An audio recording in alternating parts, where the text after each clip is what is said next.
All right, let's call the Hinesburg Planning Commission 1/9/2019 meeting to order. First order of business is agenda changes. Does anyone have an agenda change for the night? Alex, anything? Nope, I don't have any changes to suggest. Okay. Item number 2, public comments for non-agenda items. Is there anybody in the audience that is here for a non-agenda item? All right, just to remind everybody, agenda items for the night, official map revisions and village area public open space. All right, we will move then to item number 3, election of officers, chairperson and vice chairperson.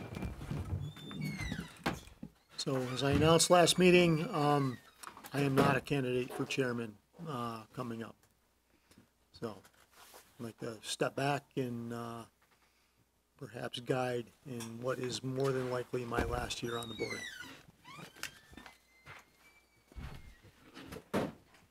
Hey, Jeff. Hey, Jeff. We just started, but we are at the election of officers, and you walked in, so you know what that means. You win. Well, Joe, thank you for your many years of bringing wisdom. It's been a pleasure. Some effort. So, sorry I'm making this decision, but it No, kind of it's- seems like the right one right now. Not stepping down. This will be my final year on the board. Really? That's it. Yep. What are we gonna do?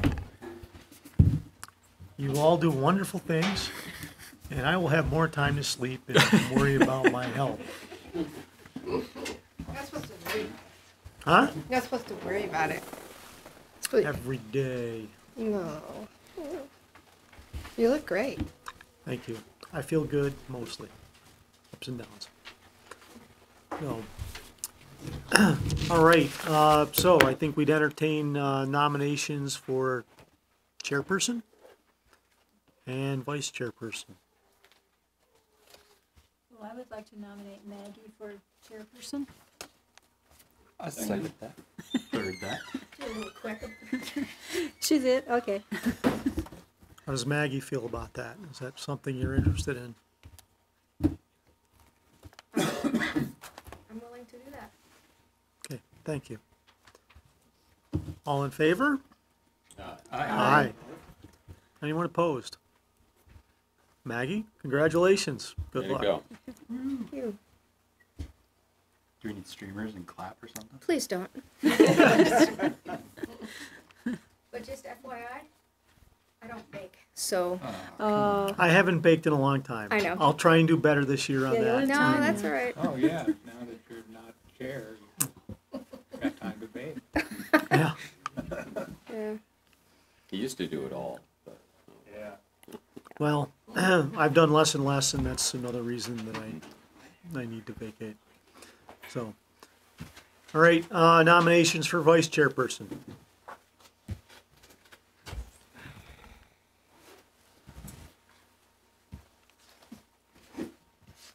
I'll nominate Barbara. Oh, God. second. Really? Only if you want to.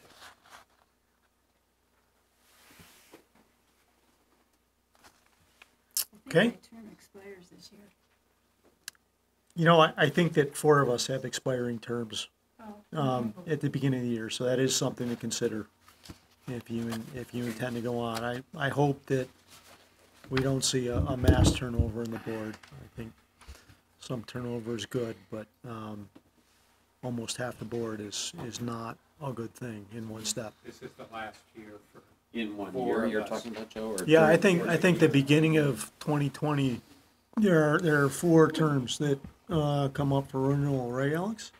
Yes, I can show you that if you give me a I'm moment. one, I know, you're Yeah, one. I'm not sure how was it one. happened, but it is true that for some reason terms got synced up in a way they're not supposed to be, and so next year there's, for example, this year there were none.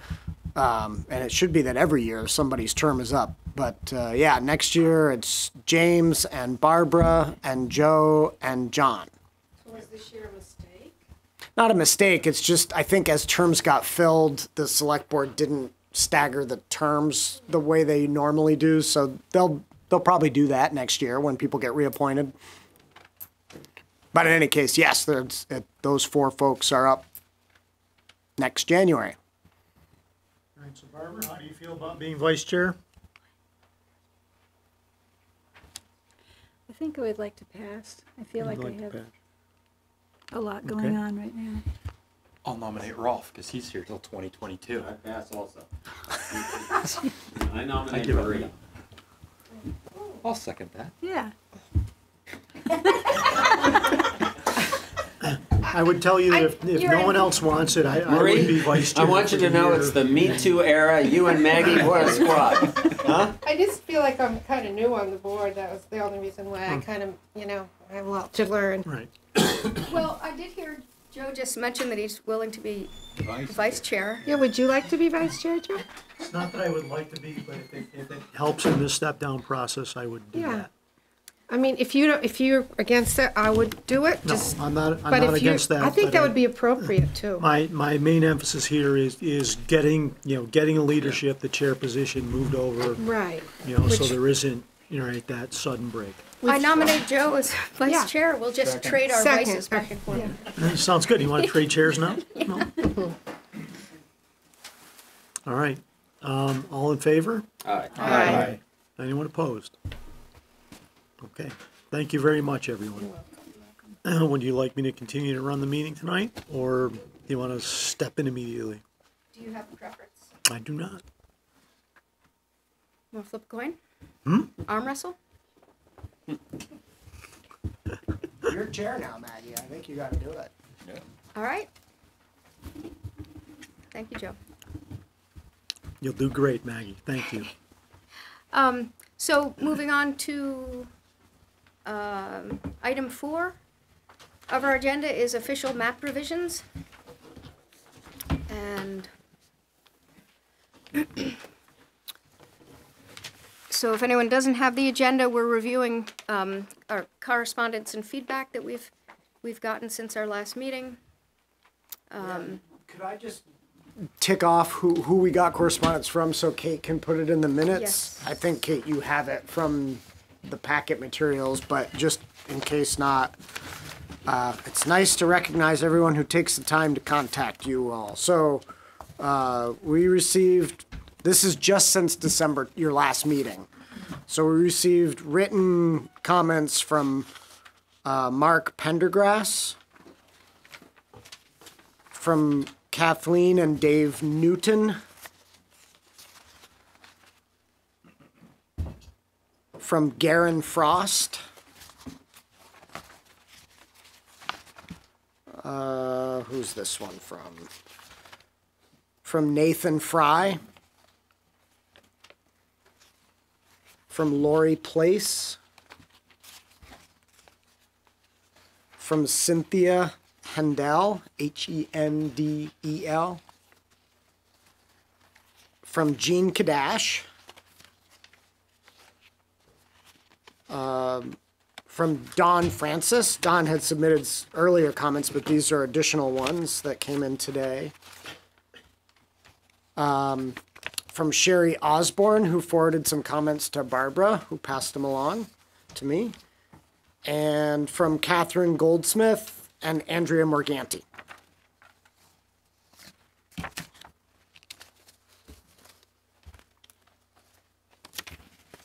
Thank you, Al.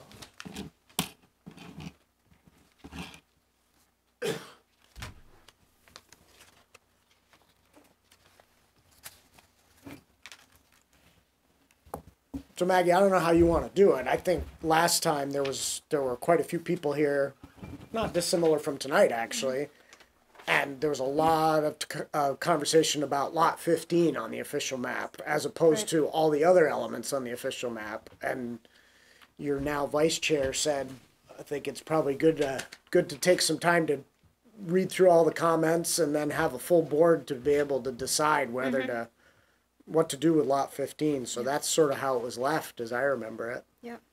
Have folks had a chance to read the last three, especially that have come in today? Yes.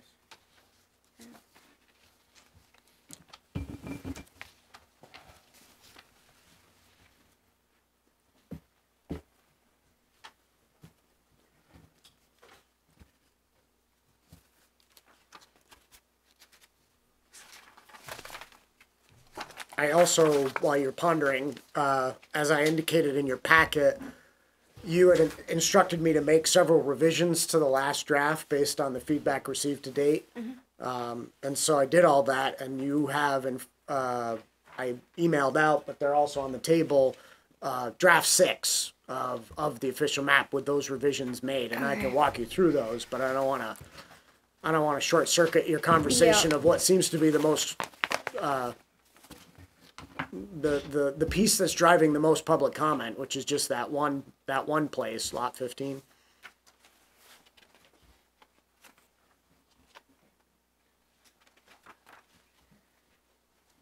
So any comments on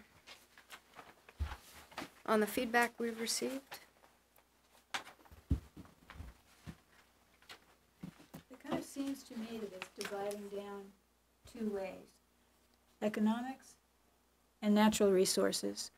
And we need to find some way that we can find an agreement on how those two can blend together. I don't have a solution. I see positives on both sides and negatives on both sides. If anyone cares to add to that. Well, I guess I see things a little differently. I mean, I understand all the arguments in reading these different pieces of correspondence, and you know, I understand the people that would argue the wetland, you know, direction and the global warming direction, and I have some sympathy there.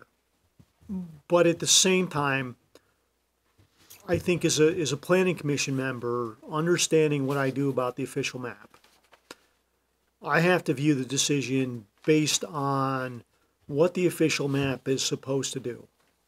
The official map is supposed to, right, provide a planning mechanism for communities to, you know, look out in the future and decide, you know, what parcels, what areas, what services are going to be necessary in order to grow the community and, you know, make the community vibrant and whole. And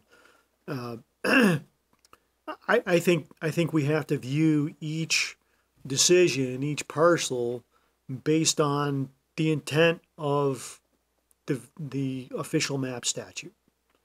Right? We can have loftier goals, we can understand those, but really what this comes down to for each piece of property in my mind is, you know, does this area, does this use, right, fit into how we see the future of Hinesburg, you know, and specifically the village?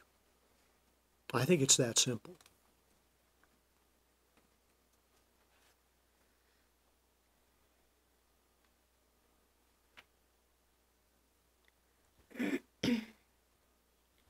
So can I ask a question? Unfortunately, I was not here last week, so I don't want to rehash everything. But I know there's a conversation about leaving lot 15, taking it off the official map as a public use space. Why was that? Just give us some, in case there's folks that weren't here either. What was the background on that real quick? How did the topic of taking it off the official map come up? I think it was brought up in correspondence. Okay. Okay. Yeah, I don't think it would be oversimplifying to say that you had some feedback from some folks saying it wasn't appropriate for it to be there at your prior meetings. I think Steve, who's here tonight, voiced that concern at a meeting that I wasn't at in the fall. But more recently, Don Francis, you know, put a post out on Front Porch Forum, making the case for that, and a lot of people responded, and you then started to get a lot of feedback with similar feelings, and then and then feedback from other folks with a different perspective on it. So I think it's sort of, it recently sort of ramped up because Okay. of Dawn's comments. And you've got several of hers in there. Well, you know, I think 3 different written comments over the course of the last month, and then she was at the December 12th meeting too, along with others.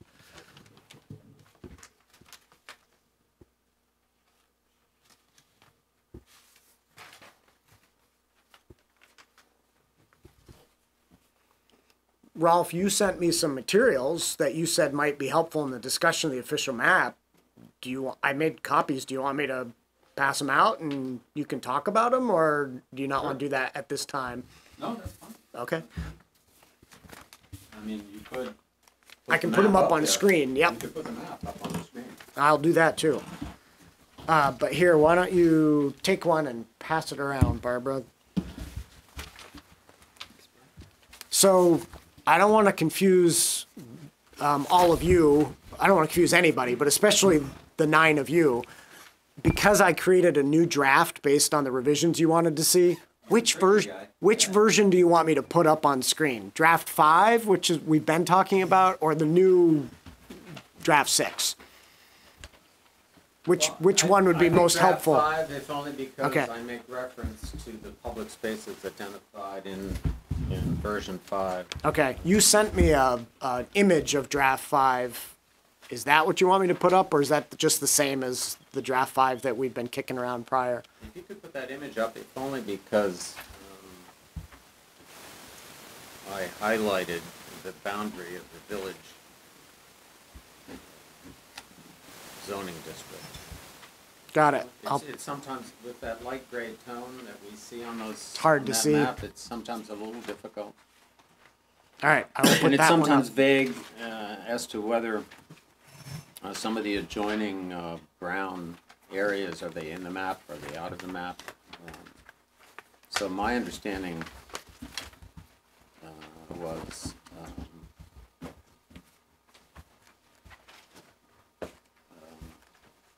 well, anyway, I outlined that village growth, not the village growth area, but the village zoning district as best I could on this map that is up right now. And about the only question I would say I might have is the Hinesburg Elementary School or the Hinesburg Community School in the village zoning district, or is it out of the zoning district? Or do we know? It's all brown, isn't it? Yeah, Not It's gray. all brown, yeah. my understanding is that the zoning district, well, I have a pointer here. So first of all, what you outlined, Rolf, isn't the village zoning district. It is the village growth area, which incorporates the commercial district and the village northeast and northwest. But this portion of it here, I think that this line that I'm highlighting comes straight across. Okay. So yeah, I think this southern portion of the school property, which is all floodplain and wetland anyways, is technically in the ag district. Okay. Everything else is correct? Yep. So my intent was more to just echoing a little bit of what Joe says. It's really an effort on our part. I mean, we're the planning commission, and when I took the job at the high salary that we get, I thought, well, okay, we got a plan, and in my estimation, that planning process is, to the best of our ability, at least something that looks out substantially into the future. 50 years is what we kind of bandy about. But also, there's a fairly ready consciousness, despite some of the infrastructure deficiencies or current deficiencies of some of the planning intent by private development entities, you know, in the northwest and northeast, currently ongoing on the south, even along the Mechanicsville Road. So it's actually a little simpler to visualize what might be coming insofar as increased population, commercial opportunity, basically private sector activities. And balancing that, I view that as one of our charges. And I think the official map, as Joe said, is the tool that, or at least one of the tools that we can utilize to govern how that happens. So, I did take a little time and just for information, and you know, I'm not a computer whiz, so some of this is not money in the bank, so to speak, but by my calculations, there's an interesting little chart on the 4th page of what was passed out to people. And that area, more or less, encapsulated by that heavy black line that was on the bigger map, is an area of about 507 acres. That's the village growth, or whatever Alex referred to it as, district. And then I had a look at all of the public spaces that exist within our community. And I'm talking mostly about meaningful public space. I'm not talking about a private or public right-of-way or even a sidewalk. I'm really talking about substantial amounts of open space, even some of those that are perhaps a little smaller, that are currently designated on that official map, and to some degree at least currently exist. Memorial Park, say for example, on the corner of 116 and Silver Street is a good example.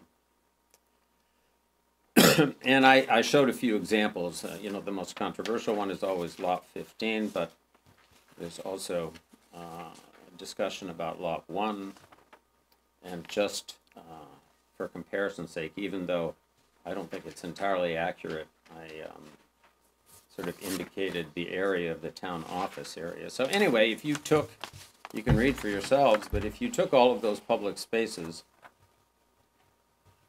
within that 507 acres, you come up with 27.2 acres, which is a little over 5% of our community. And on that basis, you know, as I examine other towns and other communities and their dense growth areas, I don't think 5% is sufficient. And so to be discussing the possibility of removing something from the official map without making up for it, so to speak, in some other fashion is not something that I would consider.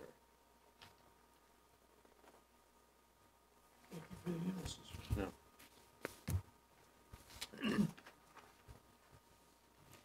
I'd like to point out that in addition to the future view that we're charged with paying attention to, this is an ongoing process, and if we look back in time, the initial creation of the official map is some, 10 years ago?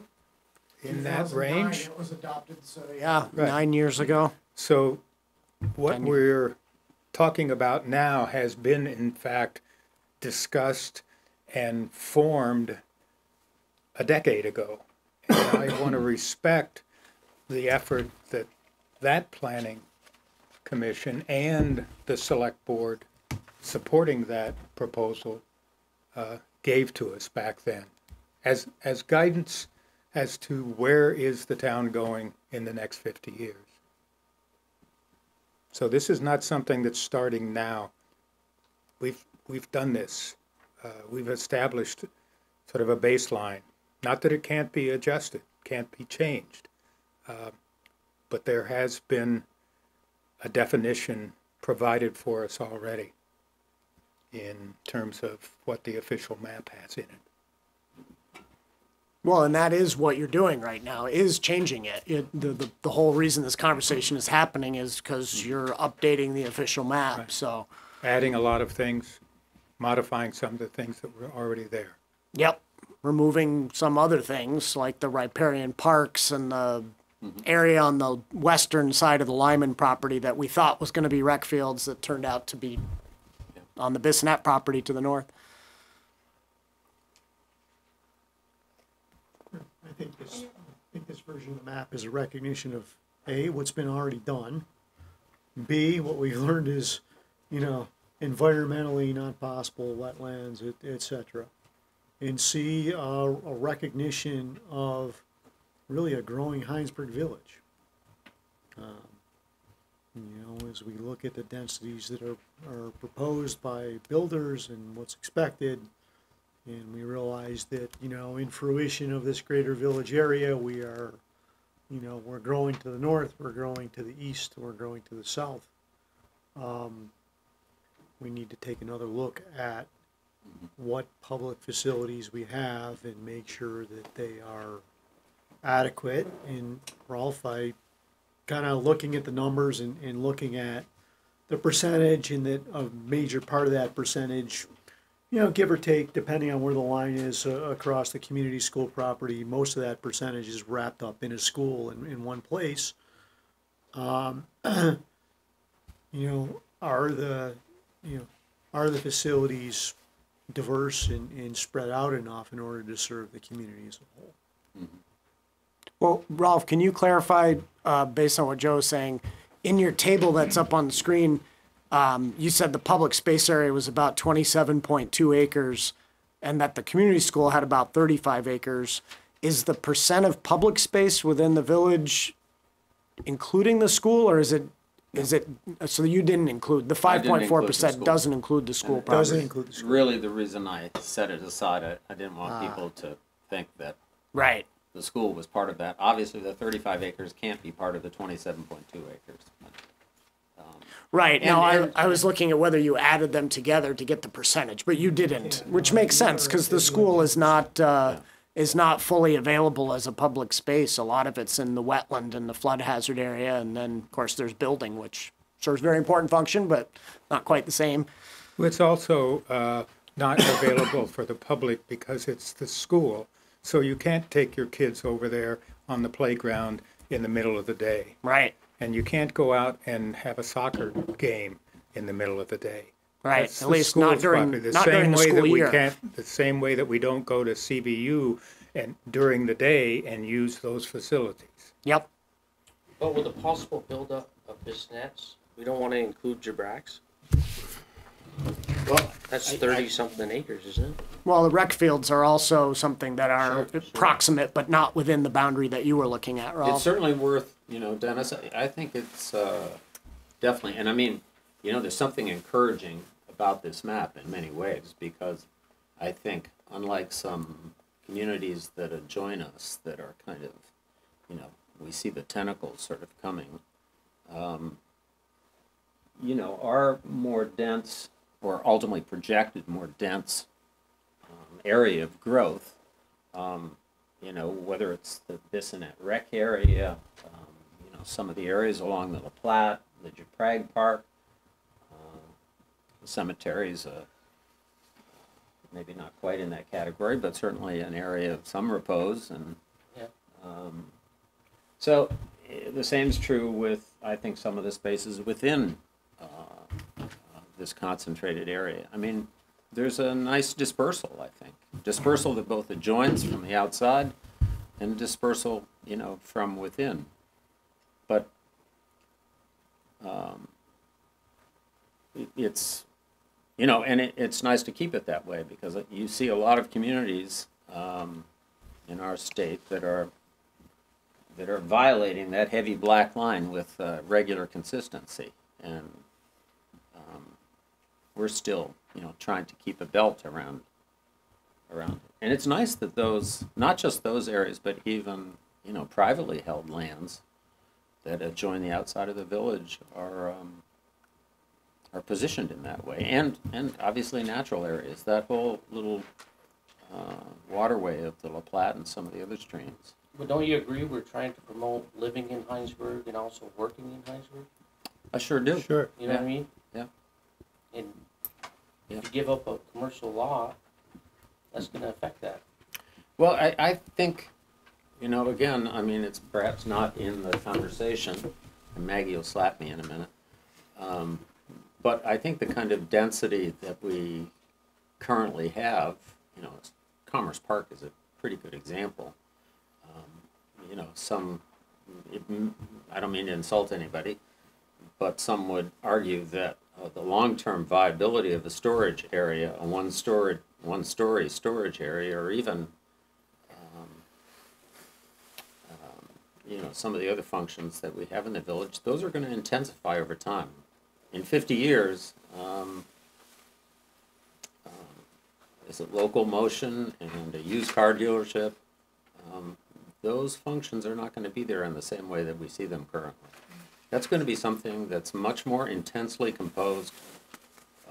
So I think growth, I wouldn't say necessarily always up, but certainly intensifying growth is something that I would anticipate, which makes it all the more important to, I think, focus on that 5% as potentially inadequate for our community.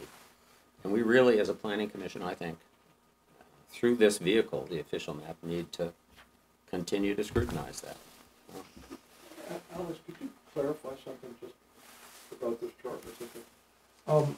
The fields out here, I thought part of those are actually owned by the church.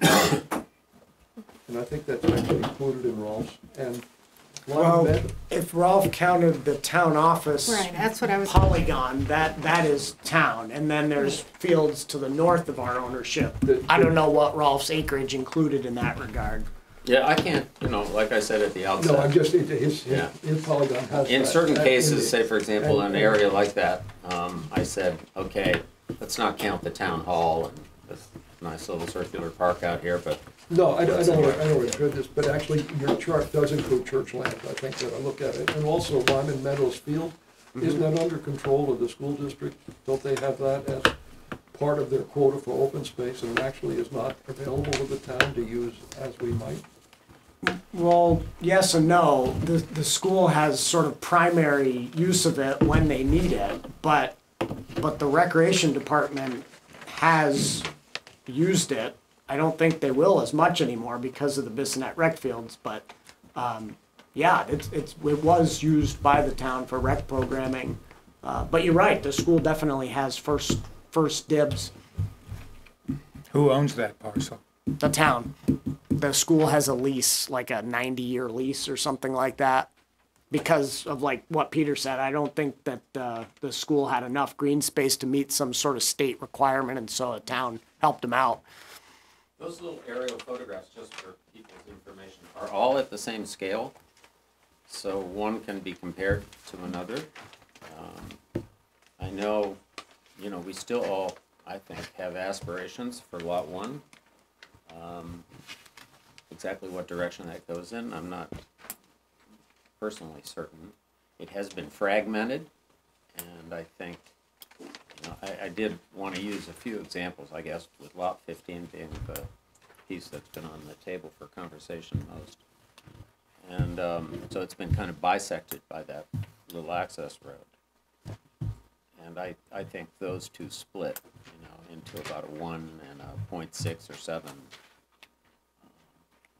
two separate parcels, say, for example. And like Alex said, or someone said in discussion about the fire station and its long-term use, that certainly, there's certainly some interesting opportunities, in that area.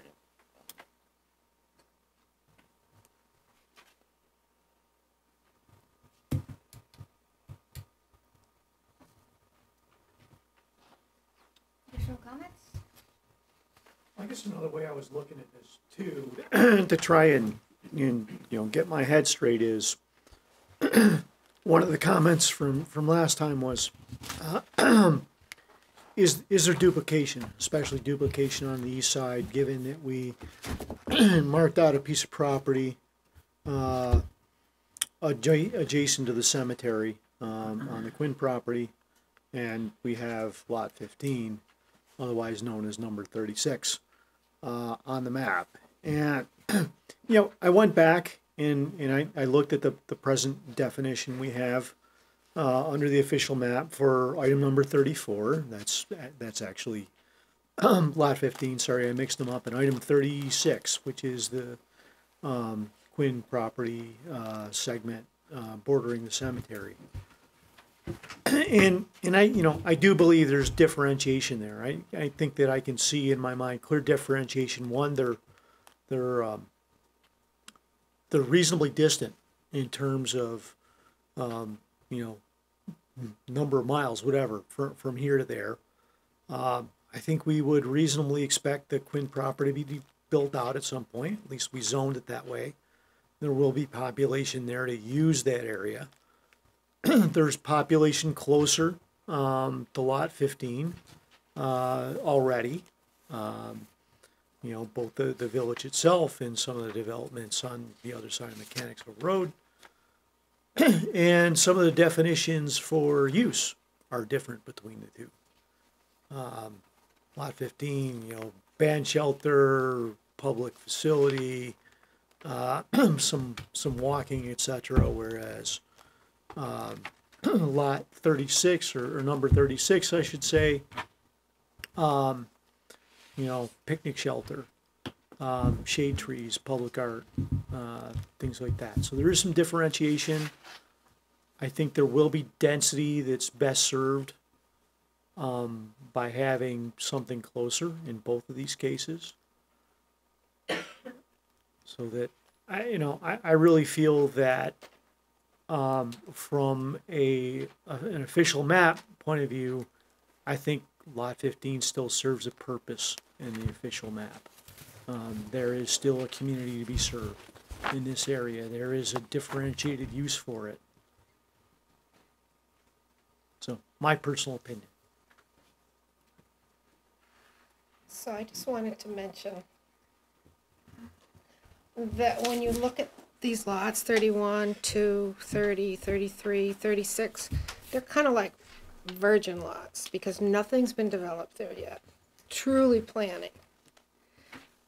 And you look at 34, and all that's been is dissension now since it got put on the map before, which even you admitted, Joe, that it was done very poorly, and we... Well, I will say that the outreach that we had was poor, but at the time, you know, we pointed at this lot. There was no development on this lot. And we did see, you know, a future town use for this lot. Right. Right? So, in essence, when the 2009 map was approved, this was quote-unquote a virgin lot. You can argue that we didn't do enough outreach. I will gladly fall on that sword. But it hadn't been through subdivision. It had been through subdivision, and these others are not really. It has been, went through subdivision, I don't know when, and was declared a commercial lot. I mean, certainly that the zoning for this district pre-existed long-term before the official map. Right. Absolutely. So that's just a point I wanted to make. That it just seems like there's so much dissension with this lot, and it's gone on now for 8 years. It's really unfortunate for our town. I agree it's unfortunate. I almost feel like it's outside the official map, right? No matter what we decide in this room today regarding this parcel and the official map, it will have nothing to do with the ongoing proceedings in courts. Possibly.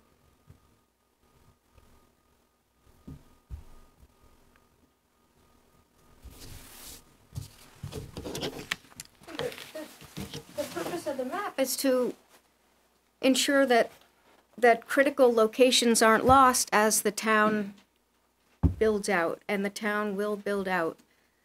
So this map was done as part of the village growth, Yeah,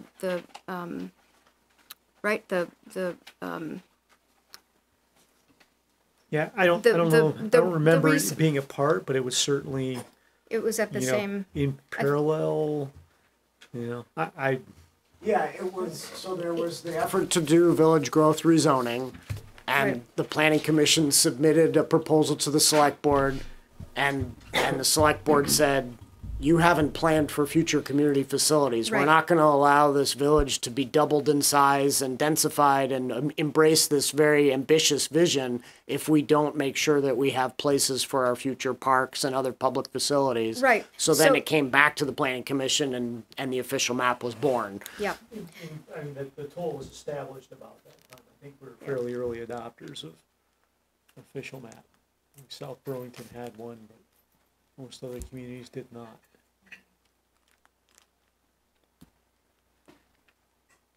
But the village hasn't grown enough already to warrant doing lot one? That's what I don't understand. I keep hearing complaints that lot one's not good because it's too noisy. Well, I think it depends on the use that you'd like to have on lot one. You know, we heard those arguments. I was part of the committee that looked at lot 15 and, you know, what uses might be there, as well as a number of other questions, some questions on, you know, how the official map worked, et cetera. And, you know, one of the uses that's been proposed for one of these sites is a band shell. And personally, I appreciate the argument that, you know, if you have a band shell next to a major arterial highway, that it's going to be a little noisy. Whereas if you separate that use from the arterial highway, you're probably going to have a better experience. The reason I believe that the lot was chosen, was set aside for, you know, as a critical location, is location. It is smack dab in the middle of the village growth area. It is equidistant between the two schools. It is easily walkable from anywhere in the village. But it's supposedly all wetlands, so how much of it you're gonna develop? It's not all wetland. It's not all wetland. It's never been called all wetland. Okay, so Yes. what's the argument then? How much of it is wetlands then? There's a map that shows the wetland. Well, I just keep hearing that, I keep hearing that argument that it's wetlands. Yeah. It Is that right? Yes, it is. So how much of it can you develop? Look at the Lot 15 Committee's suggestions, and you will see that there is wetland on 3 different options, and there are buildings and parking lots. So how much all area on does Lot that take? 15. If you look at the Lot 15 report, that amount is shown, how much of it is wetland. It's in that report. I think I can bring that up. And it's illustrated on a map too, Dennis. When we bring it up? And Maggie, in response to what you said about being smack dab in the middle, so is lot one. I mean, they're opposite each other. Quite a bit different in size. Different in size, It depends but on what you we put don't in know that. how much is usable of 34. You know, I think you asked some great questions about lot one and why nothing is being done with lot one right now. I don't feel like, well, I know this board can't answer those because No, it's I not know, I under our understand. control. But it's sat there for a long time and the town's done nothing with it, unfortunately. There was a proposal at one time, if I recall rightly, that a developer nearby suggested that they Yes. give money to develop Lot 1. The select board said, thank you, no. Right, correct. So Oh, I don't right. think it comes back to the planning commission's opposing or not supporting development at Lot 1. That's When not an what it attempt is. when an attempt was made to use it, the town, i.e. the select board, decided, no, thank you, we're gonna not accept your money to Right. develop at that time, I think it was for little kids, a little playground for little kids. So, well, I can let us finish on the. There you picture go, and then I'll Dennis. give my- There's the Perfect. wetland, the gray area. 1.2. Yeah, and just for everyone's orientation's sake, it's this picture is flipped. So this is well, you can see it labeled. This is the canal path. So north is this way, No, it's not. isn't North it? is up. Same way it's on your map. Oh, all right. My bad. My bad. So this is Commerce Street over here. Yes, little piece of Commerce Street shows. So what your question, Dennis, was how much is wetlands? It looks There like it it's is. about a quarter of the property, but it does sort of bisect the property and creates these sort of three non-wetland areas. Which lot 15 showed as possible development. So the top is north. I'm sorry to, Yes. Yes, I'm sorry to Thank you. confuse. The top yeah, is just a north. little confused. It's easier to figure out where the roads are. No, okay, I get it now. Road at the bottom is mechanics hill.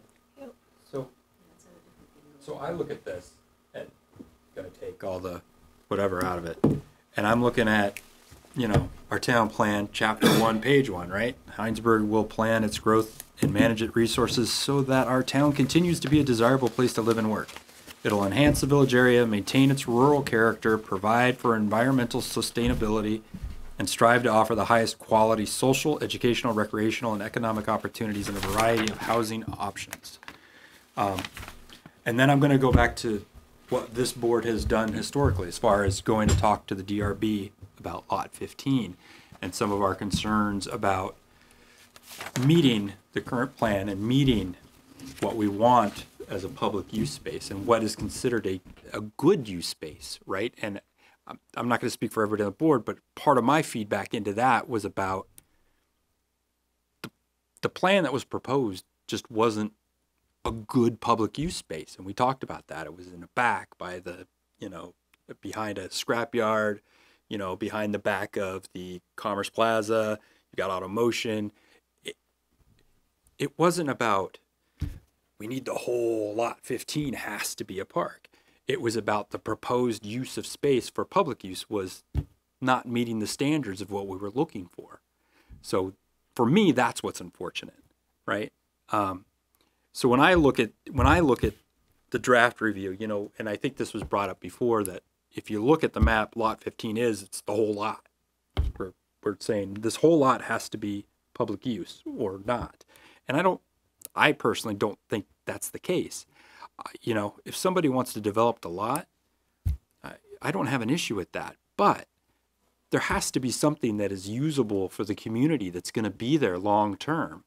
And that was my concern, and that's why, you know, we proposed talking to the DRB about it, was the proposed public use was just not even, it was an afterthought.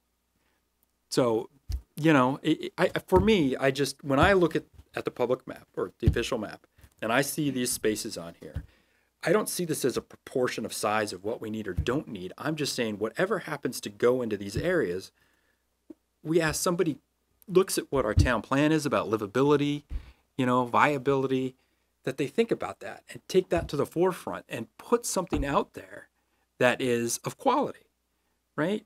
And, you know, to me, we're stuck in this weird spot now as a town and as a board and whatever over that. And you know, it's just, that's my thing is rather than talking about how big or where, I'd just like to talk about something of quality that benefits the town, you know? So maybe my whole discussion point is moot, but I'm with Rolf that 5% isn't going to cut it. And having nothing, if you just wipe that completely out and there's nothing there, okay, well then what? So Jeff, are you saying that you'd like to see a portion of lot 15 stay on the official map, but not the entire lot? I think there needs to be something there.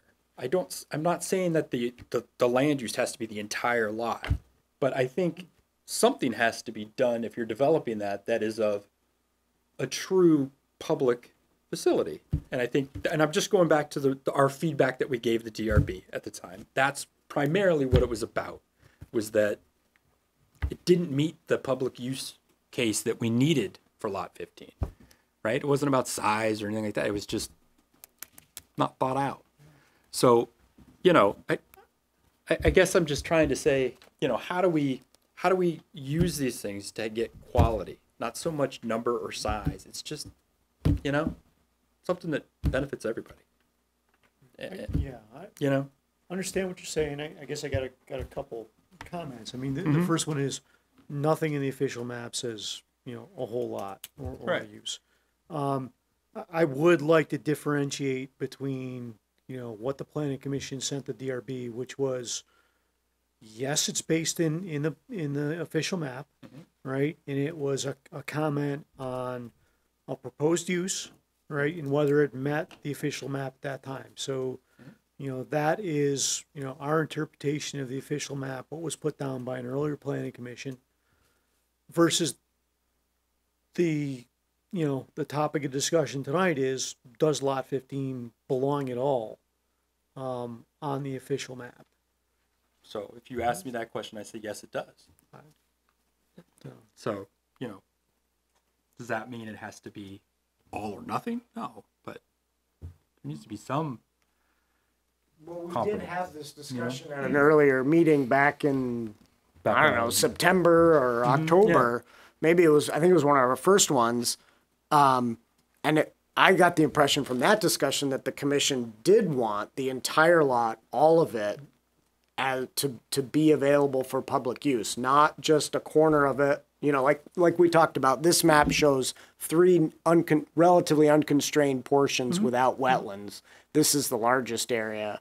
And the impression I got was that, no, you did not want to just identify like this portion and have a developed public space there in coordination with green wetland area and maybe a small, private use over here. You wanted the entire thing. So I think it's important, Jeff, if your perspective is that not all of it needs to be public space, to be clear with the whole commission as to whether that's what you're proposing or not, because that's a different conversation from the one that the commission had before we started getting public feedback. I guess, looking at this, this map kind of reinforces what I think we should do. I think we should change the official map to include a linear park along the canal. Looking at this, a lot of that would be wetland. And then one of the three corners we would put on the official map for either a new fire station or community center. And the other two corners would continue to be zoned commercial.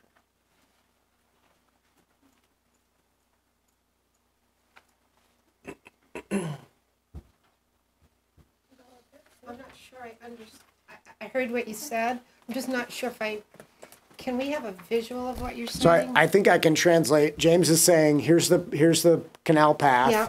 Let's have a linear park Like along 30 on. which would incorporate, some of this wetland area here. And then let's pick this, or that Okay. as a place for a fire station or a library or, well, those are the two you mentioned. And then the other two that we don't pick could be available for smaller scale commercial development. Is that a decent translation? Okay, thank you. Where did the fire station come about? It was in That's one of being the talked about. correspondences Yeah. describing Yeah, there's some letters. kind of some history, fire department moving, wanting to move to Tailhook, but also had prior discussions with, the Giroux family about this lot. And I think that's where it comes from. Yeah, it's in the letter, Yeah, it's in the Alright. back. broken down in the letter. Andrea's letter, I think, is the one that Oh, mentions that one it. came in at The one that just came in this evening, yeah. This afternoon. I didn't read it all. Sorry. It's okay. You're forgiven. Yeah, you work full time. Like everybody else. So remember, Rolf sent out the pictorial diagram of a village that he helped design. It was a brand-new village. There was a large green in the center and all around the exterior with the houses and the businesses. And I walked on lot 15 last week a couple times. It's very wet. Very, very wet. But to see that it does have that large dry spot, thinking about Rolf's village, I could see something like that happening. The small commercial development around the exterior, beautiful walking paths through the center, connecting everything. James' idea of the canal walk increasing in size. And it's got a lot of potential to be developed into local small businesses. In someone's letter, they mentioned that was their vision too. local businesses rather than a mega giant corporation from who knows where. So if we could encourage small businesses, it would make sense.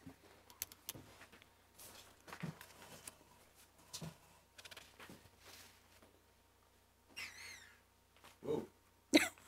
Oh, Darn. whoopee cushion. The kids have been here. Well, so this is a pretty important decision point as to A, whether you want it on or off at all. That's a binary choice. And B, whether you want to, find some sort of potential middle ground and identify a piece of lot 15 in the way you've identified pieces of other lots that you've placed community facilities on. I think, I don't know who said it, Dennis maybe, I think what wants to go there is really important to know whether some portion of lot 15 works. It's a lot easier to say the whole lot, because then everything the lot 15 committee did can be referenced as these are all possible things that we could do there, and there's lots of them. But if we identify just a portion, you got to be clear about what it's going to be. If it's a fire station or library, will it actually work on one of those three pieces, and how do you get access to those three pieces?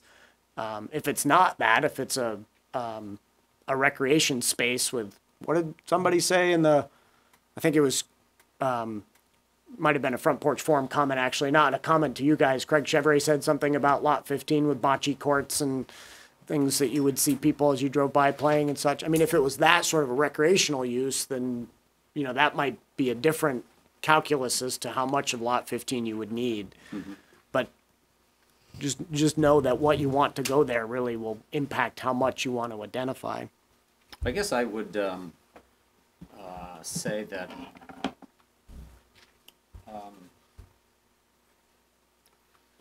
I am of the belief that we don't have enough as it stands.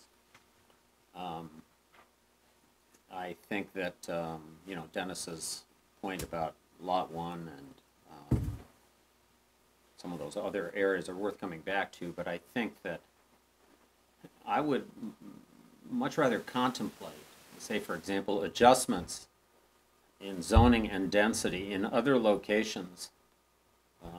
Just look to the west of this particular lot, that take something that is of this kind of centrality, public merit, proximity to the canal, delicacy as far as just environmental circumstances, and put that growth in a place where perhaps it makes much more sense. In other words, to diminish the area, the 5% I guess I came up with, I don't think it's appropriate. And I think some of these other lots, like Dennis suggested, actually, I mean, I did do some looking, and lot 1, even at its 1 acre status, say for example, the portion to the north of that little road that cuts through right now, to give people a sense, the Bristol Town Green is about 2 acres. The Virgins Town Green is about 1.25 acres. These are not gigantic spaces. It's on the intelligence and the creativity of this community to make really exceptional public spaces, and I think, we have the tools to do that. We just haven't gotten around to it. We lack one of the big tools, which is money. I don't diminish that, and certainly, Dawn raised some really good points in some of the communications she's had with us in terms of just the commercial imperative that continues in a community like ours for employment, revenue, all sorts of things. But I think what we underestimate is all those underutilized areas that we have sitting there currently that would, for me, be a higher priority than to begin the sort of commercial, violations, too strong a word, but of Law 15 or whatever the number is now. So it sounds like you're saying both our open spaces could be more effectively utilized, like Lot 1, but also some of our currently developed places could be utilized more efficiently for commercial and economic growth, like that stretch along 116 where the used car dealer is and the derelict Exactly. building and that sort of thing. Yeah. I mean, it's always easier to go at new turf, you know. That's been prevalent in this country. We got lots of land. Let's go use it. And I would make this an exception, I guess, is my opinion. As one of 9.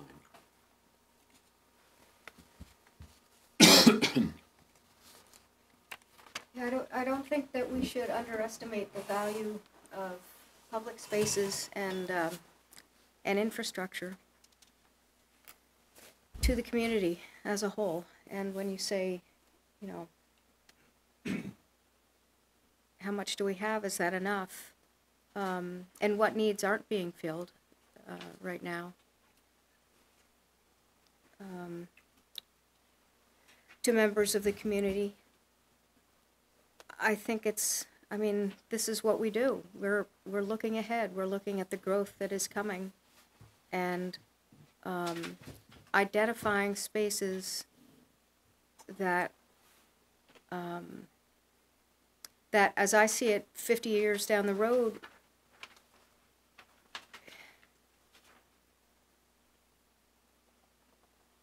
I said it before, I don't think a community would regret having too much open space. I think looking at the numbers that are coming in terms of density, that we need to plan for that. And the location and the reasons why it was chosen in 2009, the same reasons apply. I think Mark Prendergast's comment was pretty prescient on that front. He was the one who said, listen, we moved here because of the village and the access it provided, and if we had a playground to bring our kids to play on, you know, we would use it. It would be...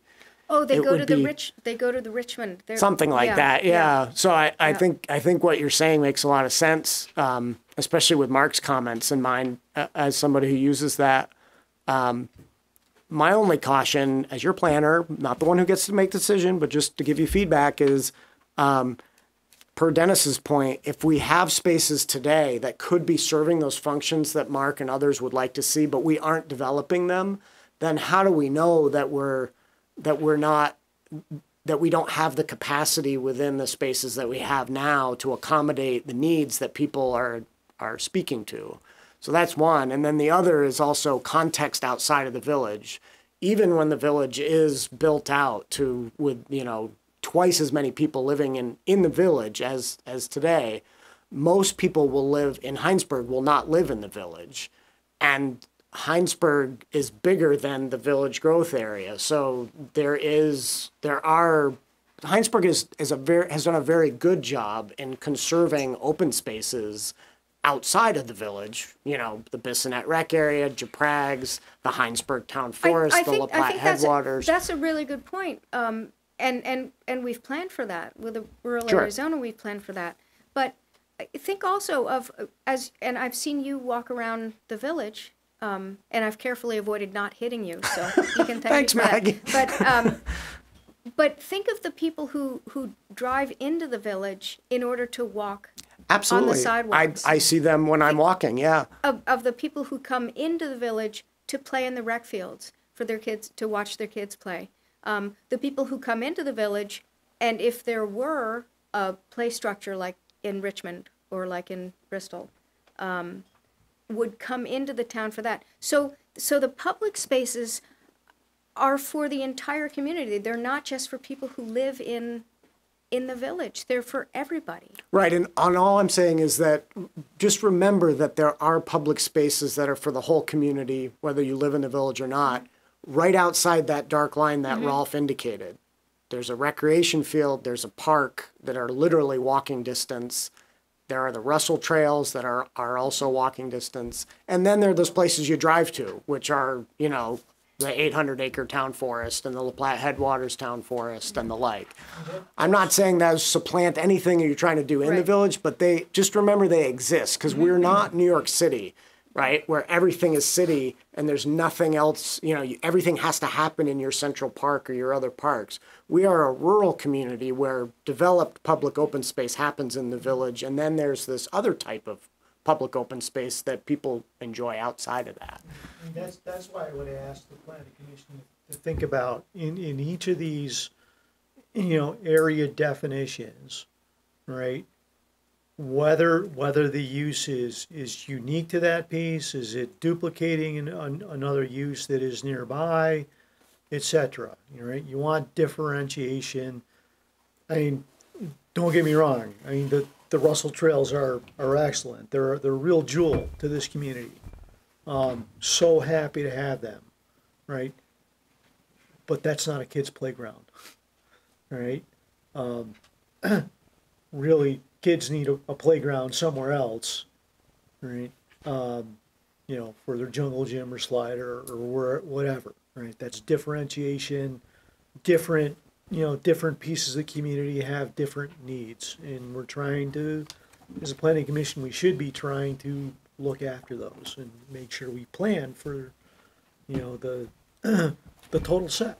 But where these big developments are coming in, or possibly coming in, that's where I would see the big jungle gyms and, it's right around the residential. They don't have to walk down to Well, but Commerce Park I guess my point would be there are residential areas near Lot 15 too.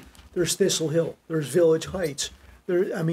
It's walking distance from a lot of the classic village. It's probably a little easier to cross Mechanicsville than it is to cross 116 if you're trying to compare Lot 1 to Lot 15. And then, lot 15 does, we talked about it earlier, if you're considering a band shell that's on the list, right, it's certainly quieter than a lot 1 would be.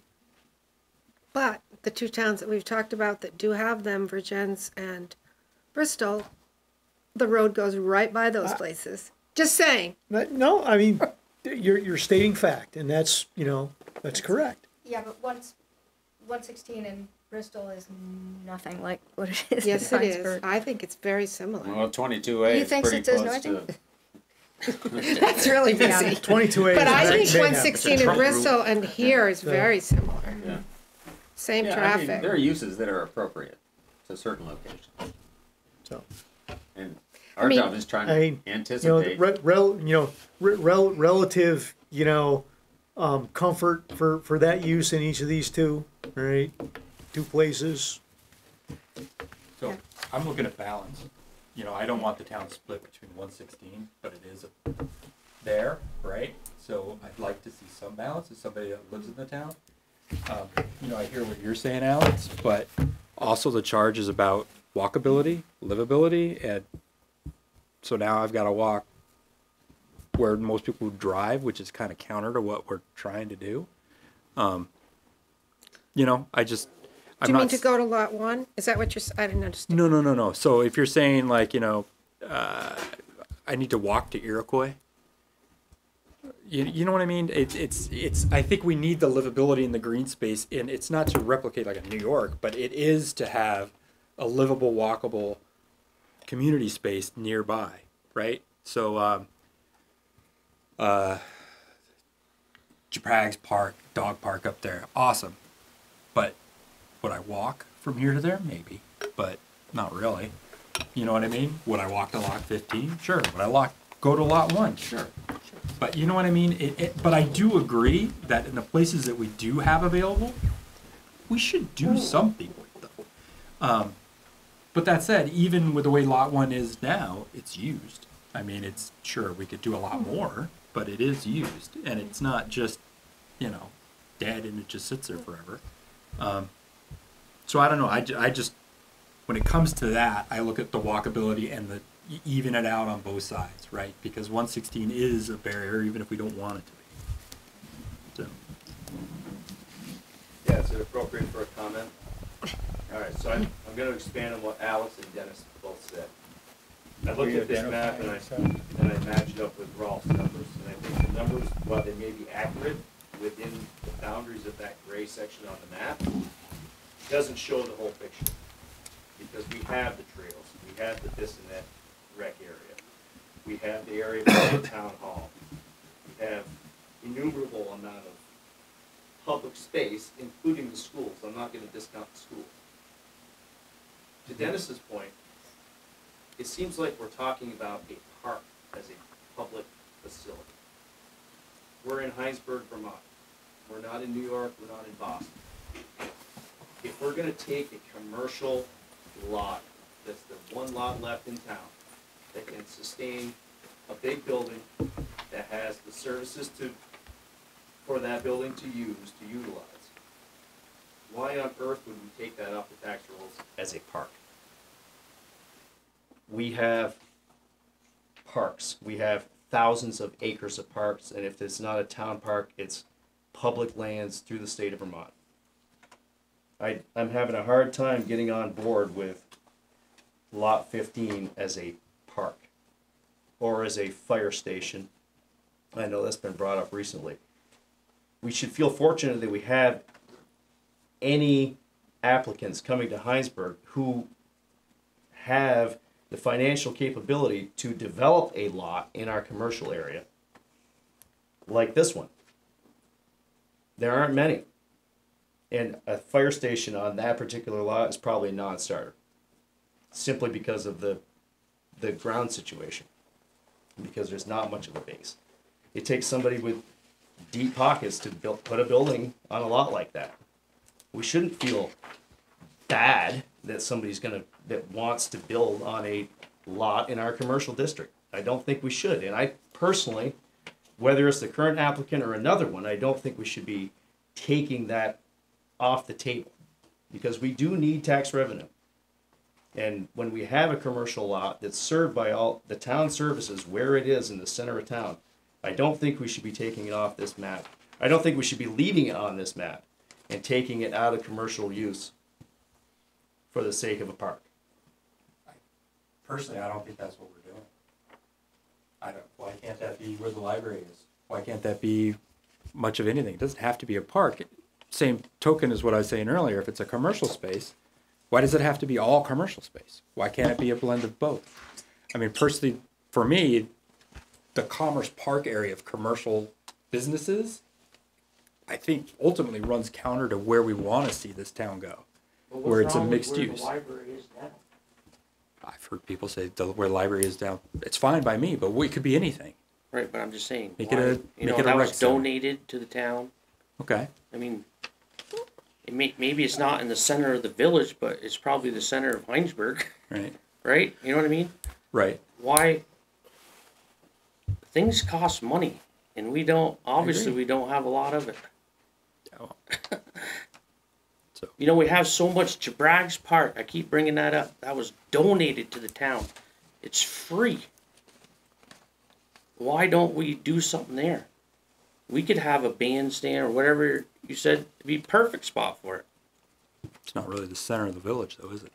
Right, but it's the center of town. Everybody keeps saying the whole town is going to use it, right? Is that what we're saying? That's what I keep hearing. Right. I would think that's what it would be for. This isn't just about the village. It's about the whole town. That's where I'm coming from. Okay, fair enough. But I will also say that in the village, the density and how the families that live here are much different than where it's more rural. We have to walk among cars and streets and everything else. And you concern yourself with other things, right? Safety, home values, distances, things like that, right? So it's not just, hey, put a park on the outside of the village and we'll just, have a nice commute little village. We're looking at for people to O'Neill's. drive in. That's real close to your development. The which I one? mean, not O'Neill's, but Quinn's. Mhm. That's real close. And that's not zone commercial. I actually saw Richard. And if you could identify yourself for the minutes. Richard Watts, hello everybody. One perspective on this is one reason to put things into this triangle here, to the extent that you can, is that then you have one trip. So you get here, and then you have these places that you can go. Or for the people who already live here, they can go to those places. But if one of our goals is to build a place that people come to and then can walk or ride their bikes or whatever, but not have to drive between everything, then it's a reason to bring things to the extent you can into one place. And so I have to agree a little bit with people saying it's fabulous that we have these amenities outside of the core, but all of those are things that you would drive to, and then that would be the stop that you would take. Or ride your bike. Or ride your bike. Which would be my preferred way to get there. Anyway, that's just, so to the extent that you're thinking about bringing things into this triangle, and obviously I have no idea of how much time and thought you've put into this. 10 years. 10 years. A library in their triangle makes so much sense. And yes, we have this beautiful donated place out there, but because then you go here and the school kids can walk to it, and you go to the IGA, and you also go to the, anyway. That's a vision that I think is admirable. And the thing that you think, that you're talking about as a magnet is a public facility, not a commercial magnet. Yeah, but I wouldn't rule out, like, there's mix, right? I mean, I don't know all the thinking and planning you've going into this, but there is some commercial in this triangle. There's a grocery store, and there's other things that we do, right? So it's this idea of mixed uses that you know so well, Alex, that you would have. So you would have your park, you'd have your shop, you'd have your library, you'd have your store, you'd have your school. I mean, Oh, right. You mean the whole village growth area when you say the triangle. yeah, I'm kind of meaning this, which is what I hear a little bit is this Prague's is a little bit outside of that, or the La Platte is a little bit outside of that. But this core. Okay.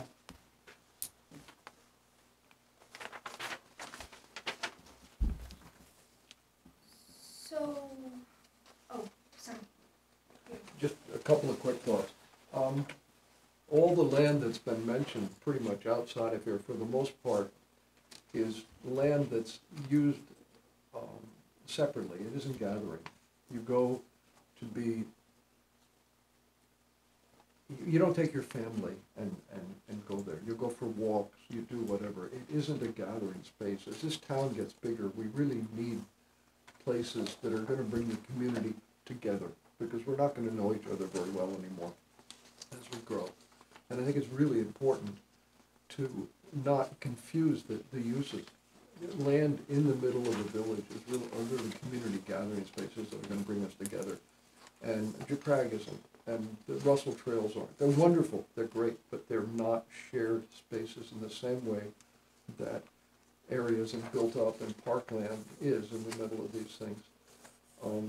The other thought is that if you were to take your new proposed open space regulations and now develop Commerce Park, it would be requiring the Giros to put a fair portion of one of those lots into green space.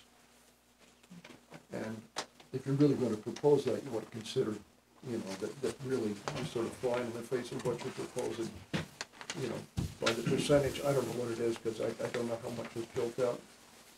And I think the third thing is that you don't create green space and open space very easily once it has buildings on it. It's incredibly difficult. I mean, if you think that this process would just form a town, and unfortunately in ways is difficult now in an open lot, just try for the town to turn around and say, geez, we want to take the cheese factory and make a park. It's never going to happen, wherever. You just don't take buildings down in that way. And the 5% is minuscule. It really, when you look at well-planned communities, Hinesburg will not be one. It's going to be nothing to be proud of in the future if you guys can't find more than 5% to do an open space, and to just take lot 15 out of that makes it even worse. If you're gonna do that, find other places in your open space plan and do it together, because you don't have enough. I know this is off the subject, but why does everybody wanna move to Hinesburg then? Why do they wanna move to Hinesburg? Yeah, They're not gonna want to if there are no open spaces, in my There's- opinion. I don't know. I don't, That's why I moved here. It was well said in some of the letters. Yeah, that there we were a received number of to- things said in the letters that say why people want to move to Hinesburg. It's right there in the letters. I mean, for me, the reason me and my wife moved here, right? So, school district. It's still cheaper than the other 3 communities that use the school district. I could, for now, I mean, I can live in the village and I can walk to most places, and you've got those natural resources that you can get around. That's why I'm here. And it's one of the last places, at least around Chittenden County, that actually Right, but do you has still a enjoy village. living here right now without lot 15? Do I enjoy living here right now without lot 15? Yeah, that's, Yeah. okay. I think Dennis And is trying to say that And without a large all of the store. developed public I don't- spaces that we're talking about planning for, many of them don't exist today, or if they exist, we haven't done much with them. Lot 1 is the whipping boy we keep talking about. So I think what Dennis is saying, why is Hinesburg such a popular place right now to move without those community gathering spaces and developed playgrounds and all these things that we want to plan for? Right? So Yeah. how much of them do we need in a future bigger Hinesburg to still make it a positive place to be? Walkable and livable and not a commuter town. Right? Heinsberg's a bedroom We are a community. community. We're a bedroom It's been- community. it's We've been always since the been as long 80s. as I've lived here. I don't That's, think it's going to. I think you're going to see more people working from home. Don has her. You know. No, I'm, All right. Okay, no. So, I think part of the problem is that we have these public spaces that are underdeveloped and underutilized right now. And we need to prioritize our limited resources and figure out how we make better use of those spaces. When I was a kid, I'd ride my bike from the top of the hill near Cedar Knoll, all the way down 116, scary thought, but all of the kids would gather at the Hinesburg Community School. You had brand new tennis courts, you had a playground. And that's where we hung out all day long. Then we'd go to the creamy stand. The Ballards lived in the village. They were often the community gathering space. You have a whole bunch of other community gathering spaces now behind Town Hall with these recreation fields. I'll also say my dad collected money from the Eastern Star and Masons for an amphitheater that was at the Hinesburg Community School. I don't know where that money is, but right now that is a gathering spot. There's concerts in the park every summer, 3 or 4 concerts. So I would encourage us to look at the existing space and how we better utilize those. The only other point I would make is I think we're so tunnel vision focused on the village, right? And there are other highly populated areas in this community that could use a neighborhood park. Whenever you put a park in, my experience as a town manager is you gotta maintain them, all right? And so when you have all of these disparate locations, you're having to pack up the mower and the equipment and move to another spot in order to maintain them. So I think you've gotta think about the costs, and I also think you've gotta think about other areas in the community that actually need some recreation or neighborhood parks. And Lot 15 is better utilized as a commercial area because you've got all those other yellow spots shown as future potential neighborhood parks. Thank you. And we have talked about, a spot in the densest area of town, up at the corner of Richmond Road and North Road, but that's not part of the discussion on the map right now. I think the board recognizes that in the future, we need to expand the official map to a larger area of town and plan there as well. I think the reason we've had a focus on this area addressing your concern about we're too focused on this, we're working on the official map right now. We have already worked on the rural area for quite some time. We'll certainly come back to that, just as we'll come back to the official map. But right now, the reason we're talking about this is not because we don't recognize the value of assets we have in the rural areas, but simply that we need to concentrate on this more complex part of the town. And we need to spend our time getting this part right, then we'll go back to the rural area, we'll come back to this, we'll go to the shoreline area. All of these are individual issues that have their own lives and their own dynamics within each of those areas. Not that any one of them is more important than the other. I think you understand that as a town planner, as a city manager, that there are different aspects of any of our towns. Sure, you're looking at revising the official map right now. You are looking at transportation improvements. That's what the discussion is. You've proposed transportation improvements that are outside the village. It seems appropriate to also look at neighborhood park needs up by the AAA trailer park, for example. As shown on this map, right? Okay, and I haven't There seen it that is, map. right there. Okay. So, Yeah, we haven't gotten to that yet. yeah, We haven't gotten to it, but we're clearly thinking about it. Right. We have discussed it already, even though it's outside the village area. So I see two more hands raised. Catherine? I'll be quick. I'm Catherine Goldsmith. There's a lot of discussion about this idea of a village green or why do we need it, and I want to offer two quick anecdotes from either end of of people's lives. I spoke to a woman this morning. She called me and she's going to retire in a couple of years, and she said she doesn't know why, but she's just getting more attached to this idea of the town and being a part of the town. And she's thinking she will need places to go when she's retired where she can accidentally bump into people so that she's not isolated in her home as a single retired woman, that she can go and sit in a park with a book and other people will just come by as part of their lives and she'll get to greet them and they'll go on their way and that'll be a part of her day. So that's one use I see of a village green area. And the other is my own experience. I moved here in the end of 2005, and I had a child in 2006. And I went to Richmond and Williston to find friends, because there was a playground where I could just go with my stroller, push my kid in a swing, not know anyone, and meet people. They also had a baby group at that time at that public library, and that's where I made my friends, because there was no place here, and I love Hinesburg, and I intend to stay here.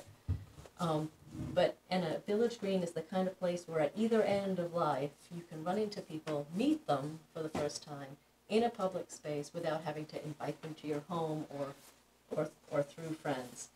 And I also just want to say, I think it's the Center for Rural Studies or something like that is just completing a year of study into the actual value to towns of having a village green. And they're enumerating all the various uses, and they've had an intern collecting them and adding them all up. And that the research shows is that village greens do have economic value to a place, and they provide a center. And even though this is a bedroom community, the reason we all like it is there is a center. There's a place here. And that's, I think, why we all enjoy living here and more people want to move here. That's it. Thank you. Did I see? Steve Giro. I guess I came here tonight wondering why the question of should lot 15 be on the map anymore anyways, because we're already in the 120-day grace period. The official map has kicked in, done its thing. We have the 120 days for the select board to decide what they're going to do, and when that's done, we'll have to live by their decision one way or the other, no matter what it is. And it seems like that should end it. I mean, if the town wants to do something with a lot and the select board decides to do that, that would happen. If not, so be it. I would hate to think that every applicant that might come forth after this for lot 15 would have to go through the same process. I mean, it's kind of like a right of first refusal when you give somebody that on a property you get one time. Take it or leave it. If you don't want it, it's done. You don't get a second chance. So I guess I don't really understand why it's even being discussed, because we're in it. The decision's got to be made within this 120 days. Should it have to be rehashed again every time somebody else comes forth wanting to do something with his property as an applicant? It just doesn't seem fair that, you know, that would have to happen every time when we've already done it, or in the middle of it. I think once it's done, that's it. Okay, so It's why had are, its chance. so we're in it, we got our 120 days, Yep. and you're revising the map, why should lot 15 still be on it? Shouldn't it be removed from it as a potential place, because we're gonna have our chance now, and it's gonna happen one way or the other, you know, whatever way it lands. Why did we just discuss it for an hour and a half? I think that logistically, that's not the way it works. It works that way with regard to a development proposal. So it's on the map, the community's identified it as a place for a future community facility. If that particular development proposal is denied for not accommodating it, then the 120 days starts and there's an action that has to be taken. But if that project went away and a new applicant came, then we would have that conversation all over again. I think that's the way it works The town has the statutorily. 120 days to do something. Acquire the land, eminent domain, Or and if they choose not to do that, so that's what it's important to know. If we don't choose to do anything, then the consequence is not that the official map is void forever in regards to that parcel, but rather that the development project that was denied because of it gets re-reviewed with no deference to the official map. So that particular project gets to have their day in court again without the official map being discussed. But if that project were to walk away, then the next project would face the same thing all over again. It doesn't go away just because one project this is the only lot, didn't get this acted is the only spot on the map where it encompasses the whole lot. It's not just a piece of it here, a piece of it there. It's the whole lot. And in the 9 or 10 years, from everything I've read and heard, we haven't got any closer to saying, oh, this is why we need it. We've got this, we got this, we got this, 100 different ideas, but it just seems like we're going to be repeating itself. And this whole process is going to have to happen again with another applicant potentially. And is it, you're really putting a crimp on the land, because whoever's looking at this is going to say, Hannaford's couldn't do it, I don't want to do it, you know? You're really crippling the whole system here by having it on there when we're going through it now and something's going to happen one way or the other. Why do we have to keep doing it again? And that's just the way I see it as this end of it.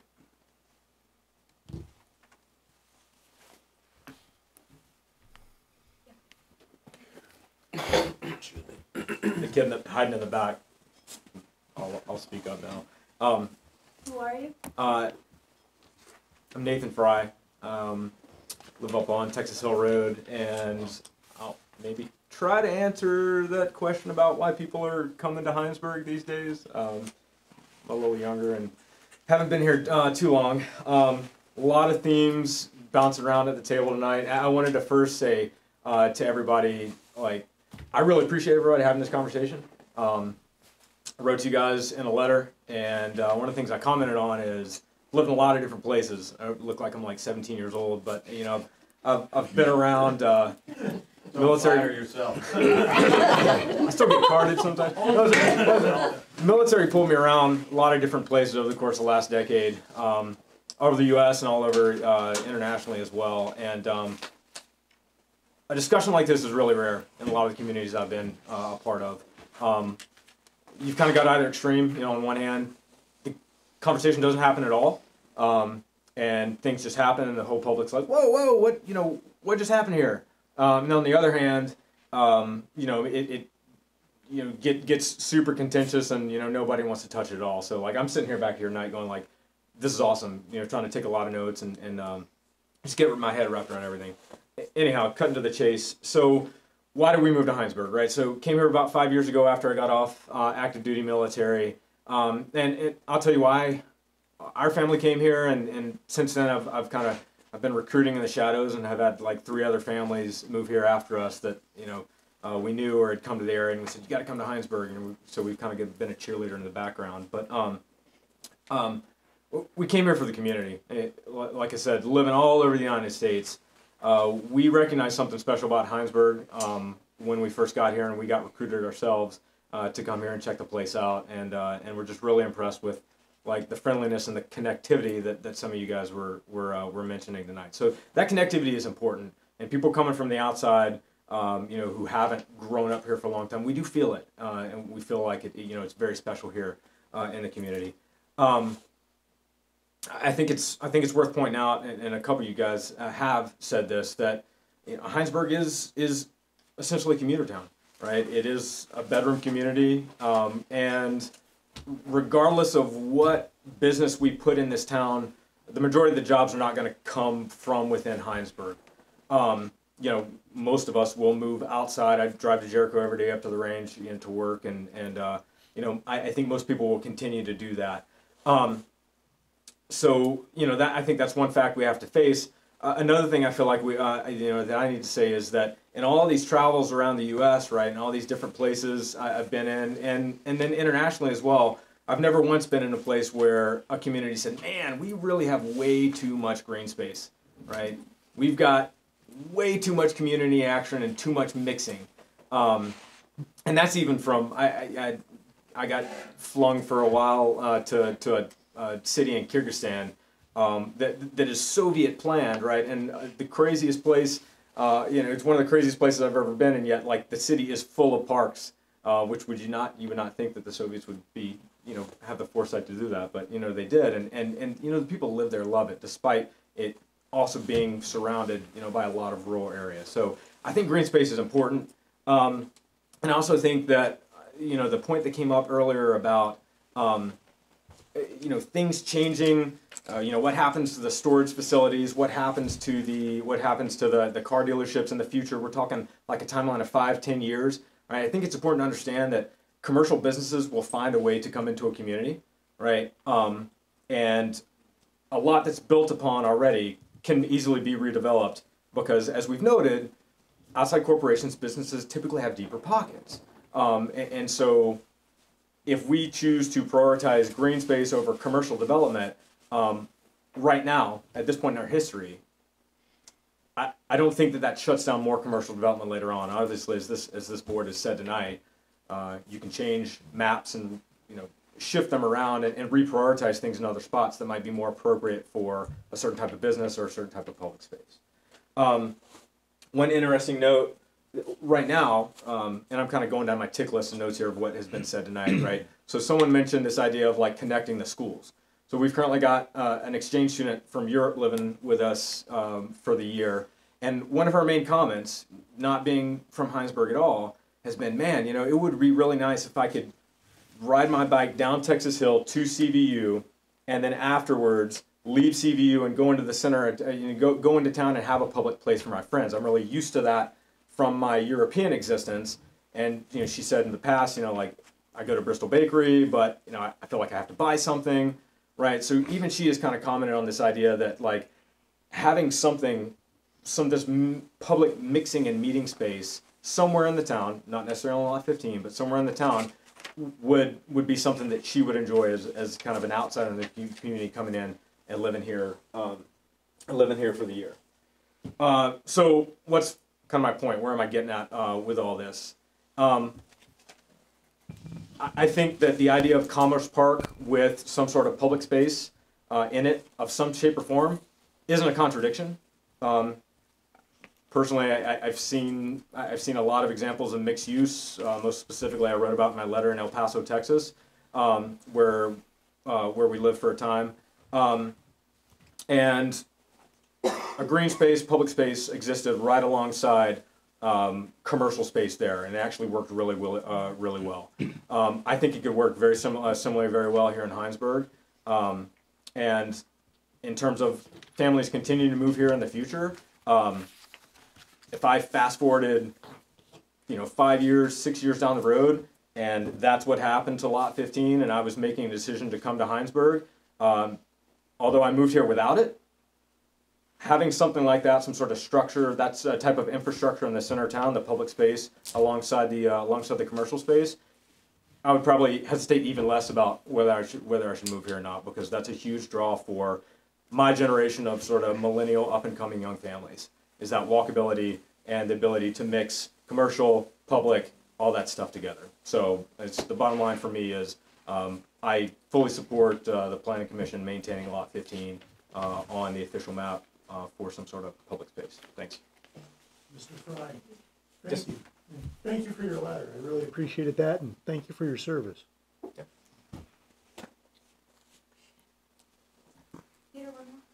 I don't want to take up everybody's time, but I think it's really important to think about what the DRB actually did. They didn't say that there couldn't be commercial use on Lot 15. They looked at the way you had worded it, and you may be changing that, but what they said is that the commercial use that was proposed for Lot 15 did not accommodate the portion of the official map that they chose to accommodate, which was a farmer's market. And what they basically said was that, the way I read it, as far as they were concerned, had they accommodated the farmer's market, they would have found that it complied. Now, there was another thing about the little pocket park and whatever, which is separate. But basically, what Alex was saying is it goes through this every time. So if you leave it on the official map, it doesn't necessarily mean that you couldn't do something commercial there. It means that you have to accommodate the official map in what you said. And they didn't tell Hannaford you can't be there. They just said you in no way accommodated the official map, and they didn't. And that was their choice. And they got themselves denied because they chose not to accommodate the official map. They didn't really try to work with it. They put ridiculous constraints on it. And, you know, had they tried harder, or had they come in with a proposal that was slightly smaller and accommodated that part of the official map, it probably would be in there now. And they didn't choose to do that. And that's what it was. It wasn't that they said you can't do anything commercial there. Thank you. So we are way over. Yes, your meeting ended about 18 minutes ago. Yes, 18 minutes ago. So the question at this point, and thank you everybody for comments, is I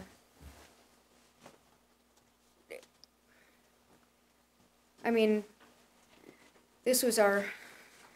So you were hoping to have 9 people so you could make a decision on the Lot 15, because clearly that's the most contentious piece of this official map revision. Yeah, and that's. But you also have all the revisions that you asked me to make that now are in this new draft, including that sheet 2 that extends all the way out the Richmond Road. Yeah. So that deserves some conversation, but boy, you got all 9 people and you just had a robust conversation. It might be good to get some kind of a direction on Lot 15. Yeah, whether it's split the baby down the middle or take it off or leave it on altogether. Right. So here we are. We're looking at, I believe we started this wanting to go in with more specificity, I think, about our about the community facilities on Lot 15. So, does anyone have additional comments on the board? Has everyone had their? I have just a quickie. There's not a lot for seniors in this town. Yes, a lot of them do the walking on the sidewalks, but they're not going to go to Bissonnet Fields because they don't play soccer. They don't use the tennis courts anymore. Well, all the walking trails, the Russell and Japrags are wonderful facilities. If you're handicapped in any way or have an injury, all you can do is walk the sidewalks. And Catherine's comment about the woman who was interested in sitting on a bench somewhere and having people go by that she could visit with is crucial. I mean, I'm in the senior range, and I can really appreciate what that woman is saying. And looking around the room, there's a few other seniors here too. So in our lifetime, we would probably never see this become the walking facility that I would love to see it become. But it's just another piece of the puzzle that needs to be thought about. We've done a lot for the kids in the town now. Now let's do something for the adults too. Thank you. We have a proposal, James' proposal.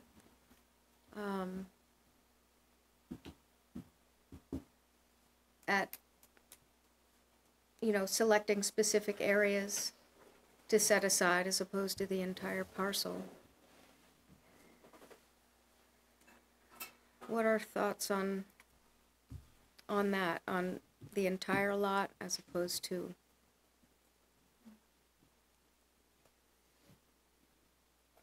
I personally think it would be complex, if doable, to subdivide this parcel in a way that would allow it to maintain its function as a wetland and also accommodate commerce and also accommodate more traditional park activities, playgrounds, an area to throw a frisbee, an area to play bocce. But I could see a way to include those kind of activities as options within the entire parcel in such a way that essentially the developer, whoever is proposing to use this lot in a different way, needs to do the planning to figure out, how can I put some commerce here? How can I have some park area? How can I maintain and maybe even improve the function of the wetland in terms of its helping with storm surge, in terms of filtering and cleaning water as it flows through here and on into Patrick Brook and all the way down to the lake. I could see that being a viable approach to, say, specifically adding commerce. There is an infinite amount of commercial space unbuilt and available. Just if you look at the Village Northwest, it has one requirement, that it's not bigger than 20,000 square feet. And it seems as if everyone here wants, not everyone, but many people who want to take Commerce Park commercial use off of Lot 15 because they want to have something big, like over 20,000 square feet. That seems to be the problem. To say local business and under 20,000 square feet doesn't seem to address that concern. People still say, no, we need to have it open for more than 20,000 square feet. I think that's kind of the nut to be cracked right there between any commerce or no commerce. I don't think that's necessary. I think a third way, a mixed approach in terms of using Lot 15 could be quite workable. It would be consistent with the commercial activities. It would be consistent with the desires of the landowners who originally established Commerce Park. Talked about, this is for local business. So if any changes are made, I would say specifically add commerce to Lot 15 as one of the options, but it is not something that covers the entire lot any more than a park covers the entire lot or a wetland covers the entire park. I don't see why we can't imagine a way to use that land in a different way and combine all of those activities together, and they benefit each other as a result. So I'm not interested in taking Lot 15 off as a public facility, but I am interested in considering adding commerce as one of the possible multiple uses of that parcel. And maybe the parcel, we actually say, this should be multiple uses. It's actually going to be better if there are multiple uses on that land. So John, you were part of the Lot 15 committee. This was one of the diagrams that was done. Yep. What if the civic building, which is in the largest portion of the property that isn't constrained by wetlands and is the easiest to access from the road that comes in from the bank, Yep. what if that civic building was actually just a commercial building and all of the rest of these elements that were planned for were the public space? And we drew the official map to say, we anticipate this large area to be available for that kind of commercial use because it's the most accessible, it's the most saleable, and but we're gonna require that there be public facilities in here, and of course there's flexibility to bend and wiggle, but we're not going to paint the whole lot with the public facility brush. Well, I thought that was essentially a developer seeing that, oh, there's a community facility plan for this this lot that I'm interested in.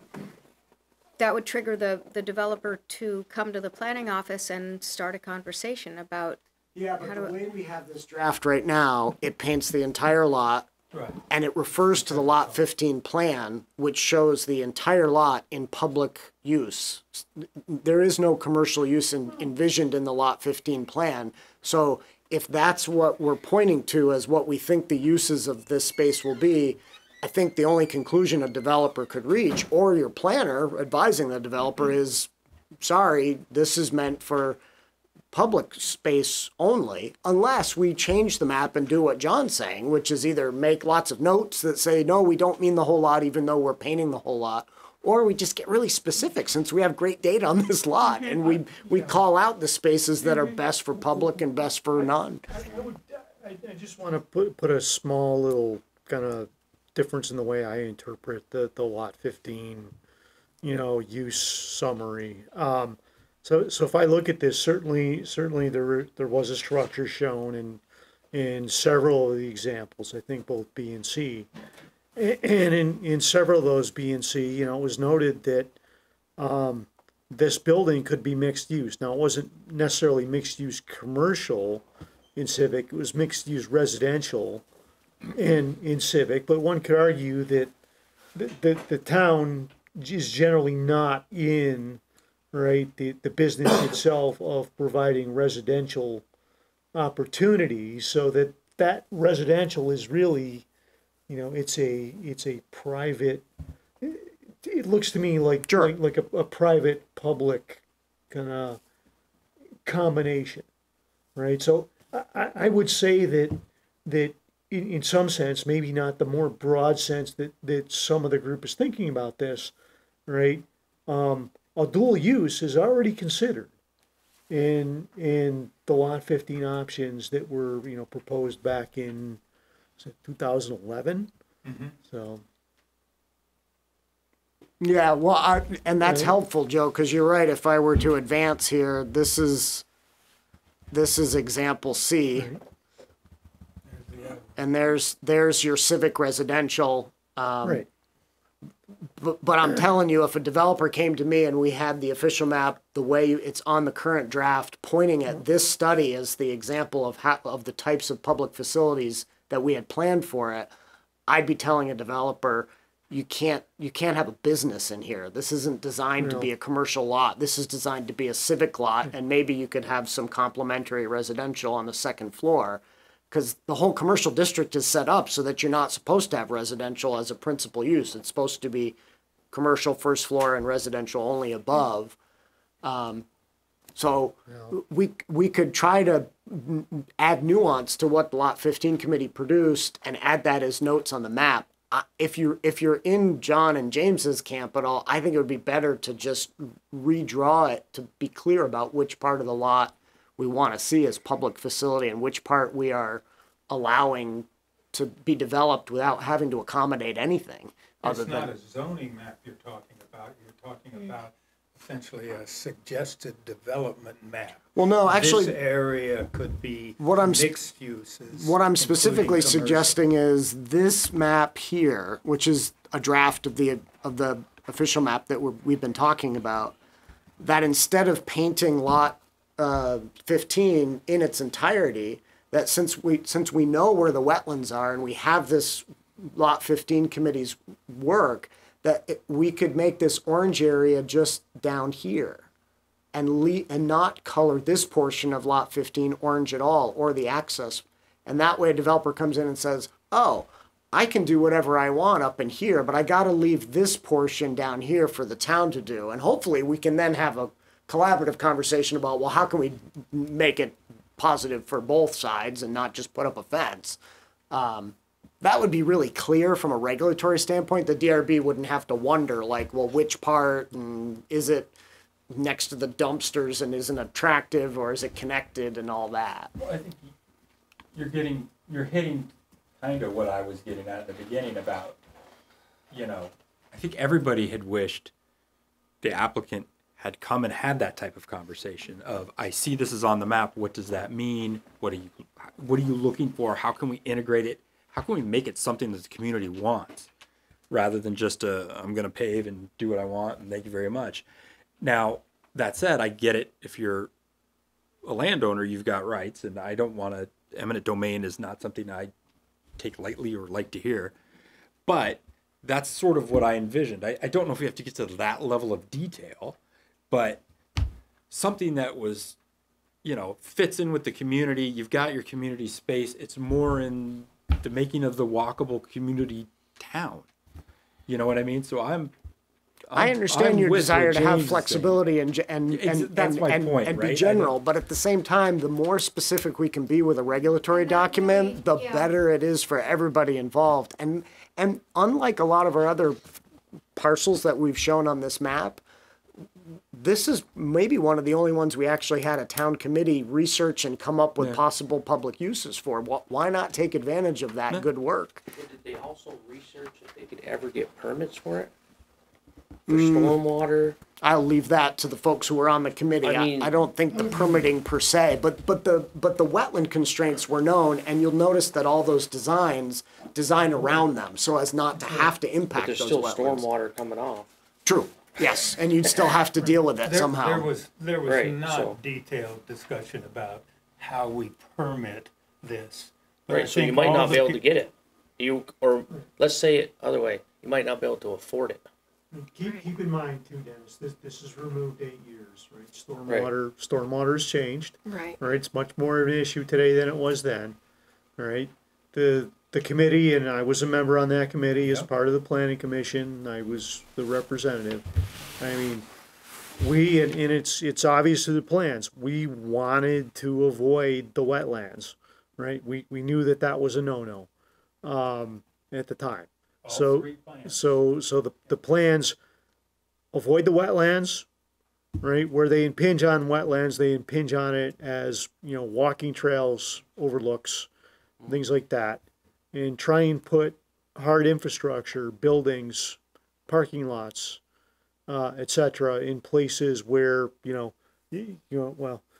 different map now, but in places that weren't delineated as wetland, to try and avoid at least that conflict. I know that, we're striving for greater clarity as far as this lot's concerned. And I don't mean to sort of be obstinate in any way, but perhaps you could go back, Alex, to the overall map, you had a piece of it there, lot 15 sitting within, Oh, the wetlands?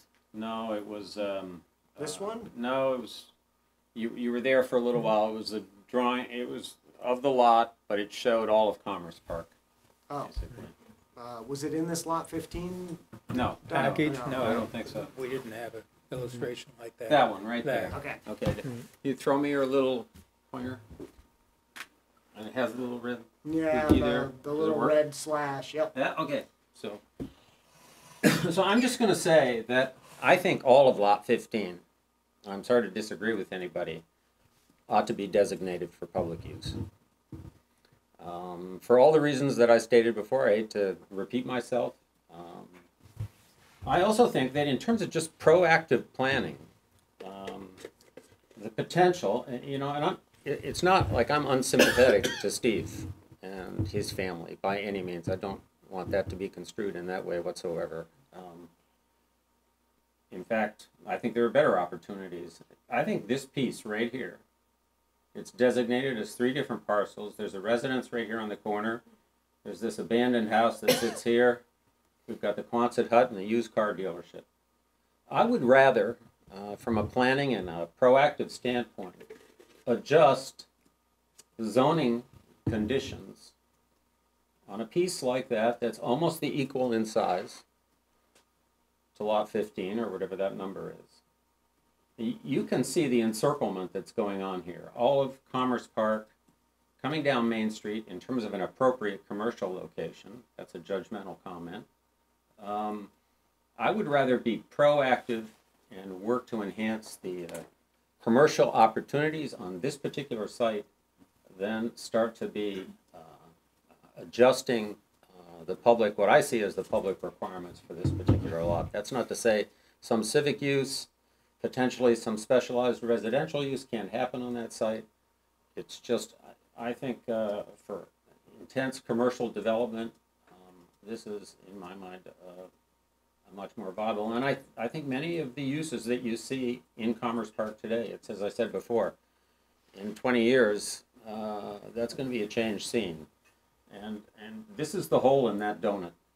And I think to retain it as public space in its entirety is would be my strong opinion. So. You can keep it, Ralph, it's okay.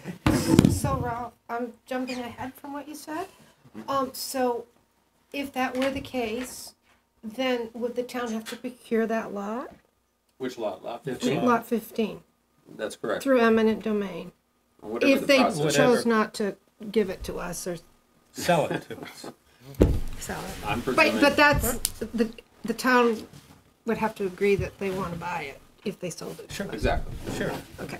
I just want to be, go Yeah, one step and- further yeah, because I'm I- unclear of how that would work. Yeah, I don't think, certainly not me, I don't think anyone has ever, I think whatever the value ascertained for that lot is Right. what the true family should get. Mm-hmm. I don't disagree with what you said. I don't mind you proposing something different than what I said. I think that would be very appropriate to concentrate on developing the properties right along 116 as a viable commercial space. And there could even be a connection through that area into the park. Same way there's that little panhandle of a drive into the commercial, into lot 15.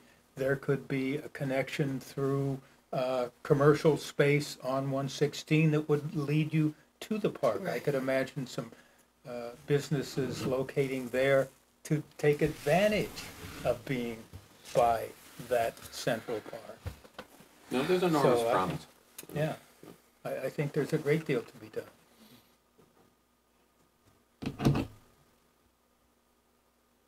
And I guess I should add, I really think that however this develops, we as the Planning Commission need to involve the people who own the land.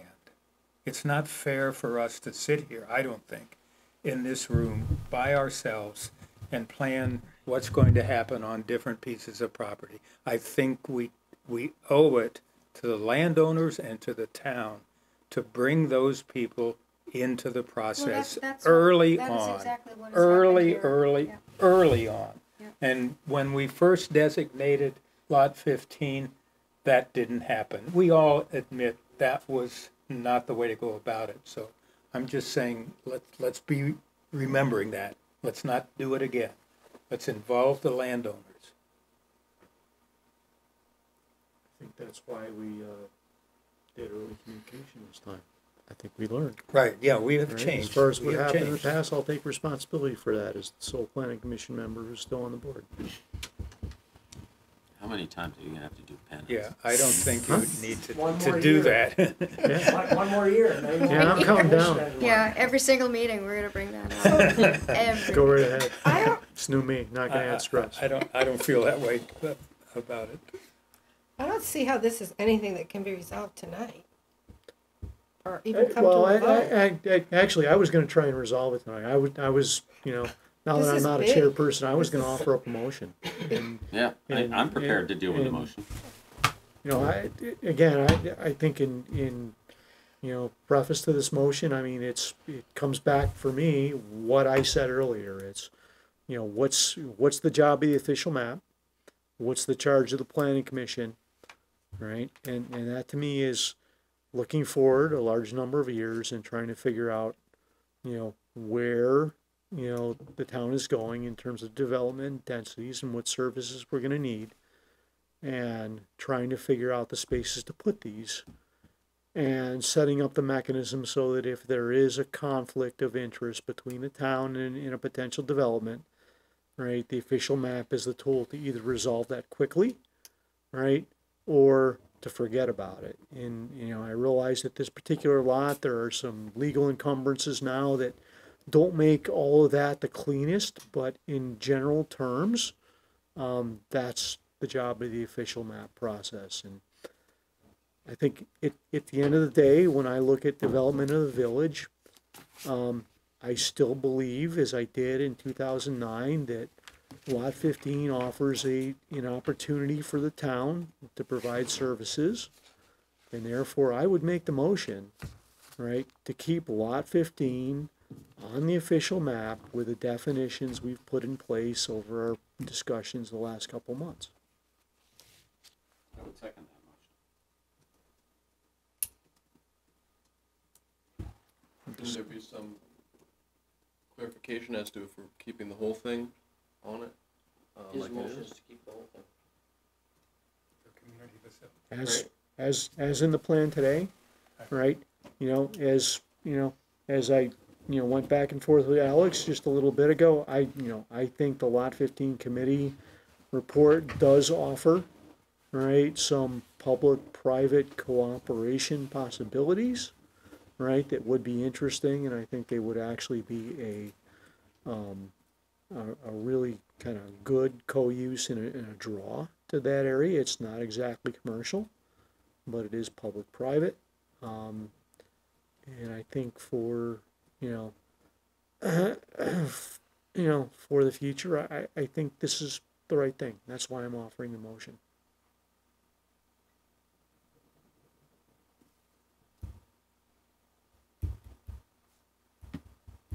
Further discussion?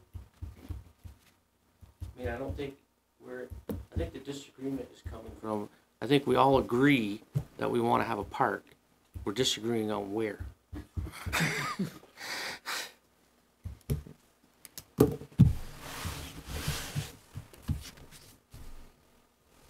That's all I have. Understood. We have our own opinions. That's why That's we what work makes the as a world go board. round. Right, we try, that's right. So, well, if you wanna, Just to double check, if I look at our most recent description, we have all these verbal descriptions of the various parcels. The one that's in here that talks about Lot 15 or E or whatever its name is, 38. Yeah, just We all trying to know keep what you on we're your toes. talking about, that what we say in this document, we're saying you're asking us to support that as well as the map itself, right? We're not changing any of this. Right? The map does not exist without a description of what is on the map. And this So that is the description of what's on the map. Yep. Right. I found that you get slapped around by the Act 250 Commission if you have to go there if you don't have an adequate Right. description. Right. So, Additional discussion, or are we ready for a vote on Joe's motion?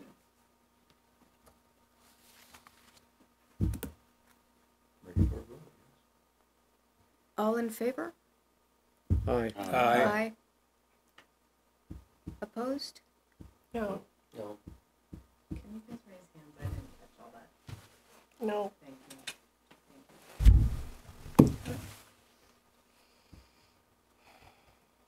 you. Everybody vote? It sounded like it was 6-3. It was. Okay. Yeah.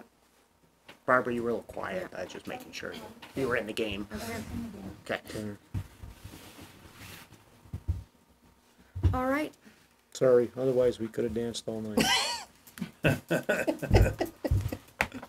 I'm getting tired. I don't know about you.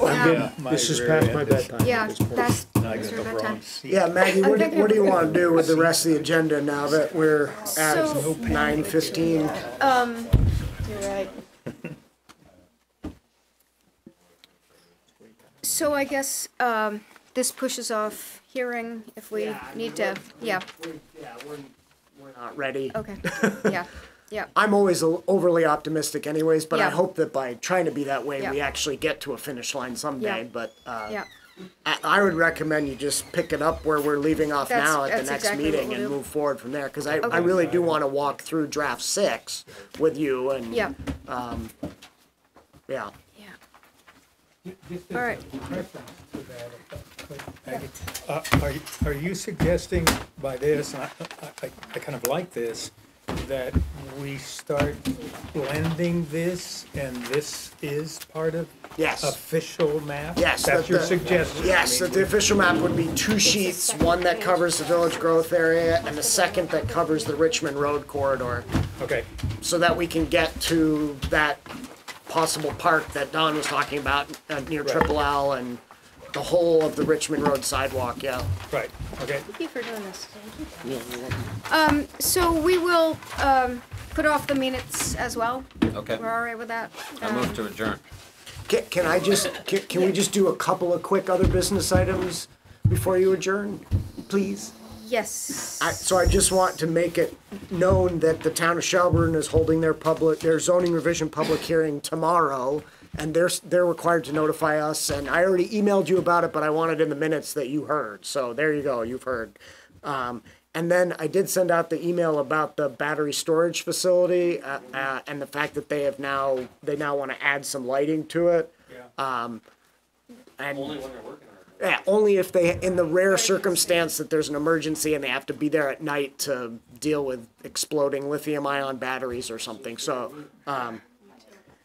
and also very quickly that we didn't get the municipal planning grant. So, our hope to hire a consultant to help us with the next set of design standards, if we ever get through the open space design standards, the architectural stuff, we're on our own. Yep. We have some money in the budget. We could still maybe get some support, but certainly nothing as comprehensive as we had hoped. Donate some time. I think 12-hour days for Alex. No, 12-hour days for the 2 architects. 14 for the retired one. I'm not sure you want them working on it in its entirety, you know. You're getting in real trouble. One other thing, you and I talked briefly today on the phone about whether or not our. Oh, right. What should we call it? The package? Yeah, so for a long time, the select board has been putting their meeting packet material on the website, so In members of addition to public. the agenda Yeah, so they have more than just the agenda, they actually have substantive materials that the select Yeah. board's getting. It would be easy to do that for your commission. I've just never asked you if you wanted that done because frankly, you usually don't have anybody at your meetings. I'm not sure that putting more material up is gonna generate more people, but, anyways, Or you John- could just do a link to the Dropbox. John wondered if it could happen, and it could happen either that way, or I'm happy to work with our webmaster and see if we can just duplicate what he does for the select board. Yeah. But would the commission be, interested in seeing that happen? Yes. I'll do my best to make it happen. All right, I'll sit next to Jeff, okay. so I can work it. Sit next to me so I can Or keep Maggie, you in line. yeah. All right, we're all done. Thank you, everybody. We are adjourned.